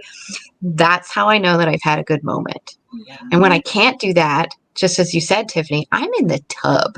Yes. Like give me some nice warm water, maybe some essential oils. I don't need bubbles. That's fine. But just do it. Yeah, it's like really grounding. Or when I stick my toes in the sand, it's just so grounding. Yeah. We do mud. Yeah. Ooh. Cut your own organic mud paint like yeah. Earthy. Yeah, exactly. It's like coming back to the earth, just being one with it. Do you have any favorite practices like that, Barbara, or any places that you love to go specifically? Woo! So I live in Colorado on 35 acres, and I live on it's a cliff. So it's a cliff, and I can see the city, which is about 10 miles off from my deck. But in the backyard, there's this deep ravine, and it's a mile trail. So you go down the ravine, and you go down, and you get into the sand. There's actually tons of sand down there from the sandstone. Yeah. And then you walk around, and you come back up, and then you come back to the house. And that I've had so many incredible multi-dimensional experiences back there, just like totally fully in it. Like you said, it's like being in the Matrix, it's magic. but that's my happy place, the backyard, just walking, because nobody's telling me to hurry up. Nobody's telling me to get something done, and there's always a story. And the beautiful thing is, like, I have stories about footprints in the sand, and most recently they were elk that were in the backyard. And, so it's just all of these things that happen underneath our feet, that we don't even think about. So that's my thing, and that's what I write about. I write about a rattlesnake that made me jump off the trail. Oh my God. There's a disruption there for you. Wrong direction. Well, that's what I thought. I was walking and the snake was on the trail, and I didn't see it. I heard it. And I jumped off to the side. I did see it after I heard it. And I jumped off to the side, and I was thinking, maybe it was telling me to stop, don't go. But I realized that snake was just as scared of me as I was of it. and so a lot of times, and I can't remember what I was doing at the time. It was something, I was pushing myself to move forward with something. And then I realized my audience, who I always think that, they think, that's metaphysical. They're just as afraid of that truth, of not knowing it and not understanding it. So it was a perfect message, perfect timing. So it always is. Yeah. Snakes have such a good, like, they're about coming like full circle. They're bringing that message full circle. They're bringing that experience full circle. And so that's a really cool, just like how you connected that. Like, that's exactly what that was there for. Always. That's part of my message, is always seeing what's always around you, the signs and the symbols of how spirit is always trying to communicate with you if you're just listening. Willing to listen. Mm-hmm. Yeah. And so many of us, we feel alone and frustrated and all of these things. And we're not alone, but we have to be willing to hear it. Yeah. Well, the way that spirit does it too, like, one of my favorite things that I tell people, and they think I'm crazy for this, my spirit team actually talks to me through movies. So it's through Disney movies and Marvel movies and like all of these different things, because Marvel is starting to be more open consciously of like the things that are going on. And so I'll be with a client, I'm like, here's what they're telling me, like how to easily explain it. And it's like, music does the same thing, Laura mentioned music, and it's like, so it doesn't have to be an animal, it doesn't have to be cards, it doesn't have to be crystals or runes or whatever. It could be music, it could be movie, show, like flashbacks, it could be experiences that you've gone through, but just gotta be willing to be open to it and start realizing the synchronicities and how those messages are actually coming through, and then amplify it. Is there another one? Yeah, that's beautiful. Absolutely. And just seeing it, that's where it starts, right? With awareness. Yeah. I remember like last year, maybe 2 years ago now, somewhere in there, there's a lot that happened in there, where I'm like, I need to feel loved. I need the universe to remind me to send me messages that I'm loved. So I'm like, dear universe, just send me hearts anywhere and everywhere. So sometimes it'll be a rock. Sometimes it'll be just like, I happen to look off to the side and the way the leaves are overlapping create a heart, or maybe the cloud in the sky, or maybe just the way the bird's wings were, whatever it happened to be. I'm constantly seeing hearts now, like all the time. And I love it. When I first started, I used to say, oh, thank you, universe. I love you too. And then I remembered, no, that's me and my giving, and I'm practicing receiving. The universe already knows that I love it. Just say thank you. Yeah. So then every time I see a heart, I was like, thank you. Thank you. So I'm pretty sure there's people that are walking by me that just see me looking at random things going, thank you. Thank you. Thank you. They don't need to know what's going on. I'm perfectly happy. This is all good. Exactly. So Barbara, how do we find you? Oh, disruptinggracefully.com or on Facebook at Barbara Ann Jacques. Yeah. Okay. So I'm going to start a YouTube channel, I think, soon, because yesterday I did a motorcycle ride up Skyline Drive, and I recorded it the whole way, and it's a very narrow road up the ridge, and that stuff I think people would enjoy seeing the dinosaur prints from 107 million years ago there. So and it just sparked that conversation with Spirit about imprints that we leave. And if a dinosaur leaves an imprint from 107 million years ago, what are we leaving for our future generations? Random hearts everywhere. It's about that and our legacy work. It's about that. They're just energetic hearts that I've stamped on people along the way.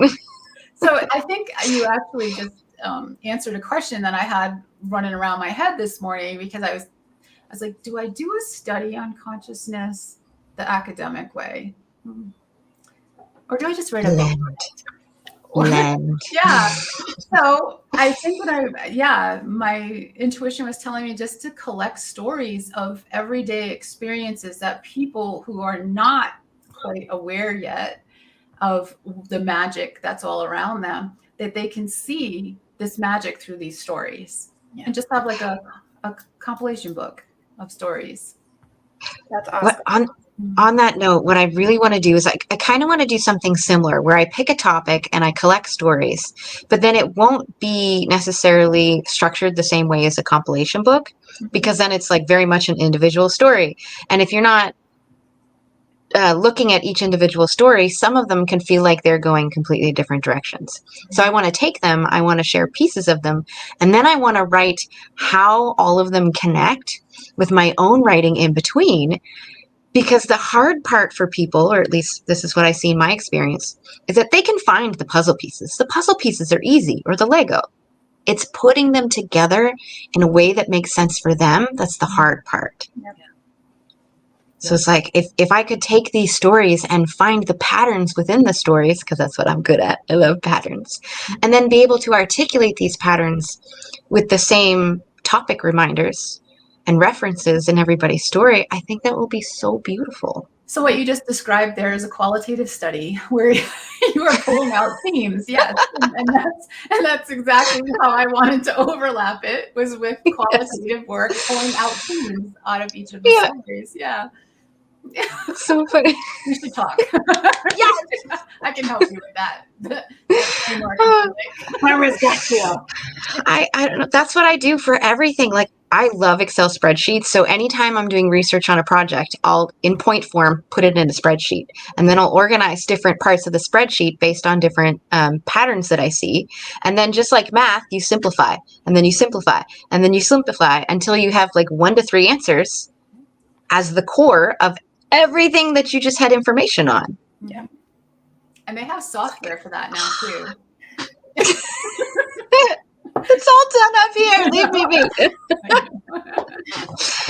I had so much fun. I do want to make sure that you had a chance to say everything that you needed to say. So if there's something that you wanted to leave with us with, just you have a moment to share comments. I really enjoyed this conversation. It was great. I think my main thing is just I love everybody to get out there and lead with grace and disrupt with purpose. Ooh, somebody should write that. Comes out. Hold on, I'm writing that down. Lead with grace, disrupt with purpose. That's my slogan for my business. Love that. Yeah. That's amazing. I wish I could just like put it in here, but I can't. Nobody's written it yet. It's all good. It's all good. This is absolutely lovely. I loved having you here. I loved how engaged Tiffany has been all day to be like, look, I'm really curious, and interact with her own stories and her own expertise too. Yeah. So I'm just going to ask everybody to take a deep breath.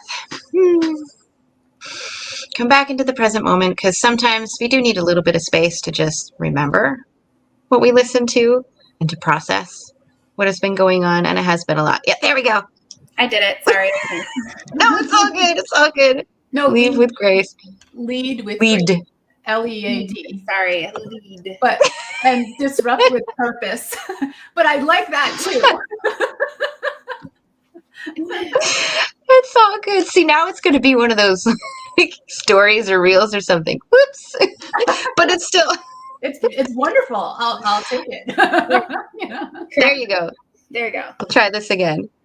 Lead with grace, disrupt with purpose. There. Aw, thank you so much, Tiffany. I was trying to stay focused and usually do it at the same time, and I was not there. Sorry. I love what you put, though. With intention. Yeah. Okay. Well, thank you so much, Barbara. I am going to say goodbye, and I'll just have a couple minutes with Tiffany before we say goodbye to everyone else. But thank you. Thank you. I appreciate Bye, it. Barbara. Bye. Man, my head. Oh, okay. She left. You what? So my head, I don't know where my head was with that one. Yeah, it made for a good moment. So I want to thank everyone for joining us for day 2 of Blue Talk's Amplifier Message. I really did enjoy having you here, Tiffany. It's just being curious on my own is fun, but being curious with somebody else, that's a party. It is so much fun. This has been amazing. Thank you so much for having me as a co-host. This was such a great opportunity. And I had a blast. This was amazing.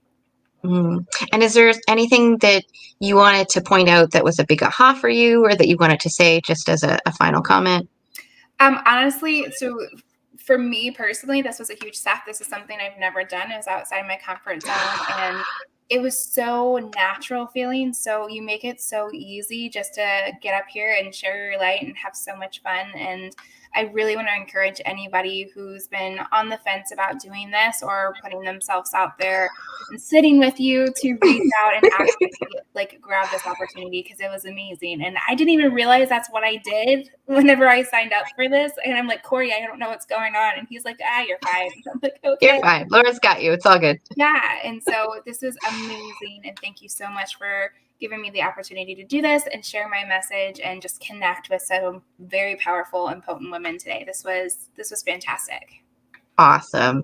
And while we were having conversations today, I was trying to think of fun new questions I could ask people, and I think I have one. Okay. Because we are talking about amplifying your message and the different ways that we amplify your message. I think tomorrow, who's my co-host tomorrow? Susan. She's going to be fun with this. So Susan, Binney, and I think the question is going to be, what would be a crazy cool way to share your message? Yes. Something outside the box. Something outside the box. Like some people do children's books. Some people just are the bomb on Instagram Reels. Alana, yes, I'm talking about you.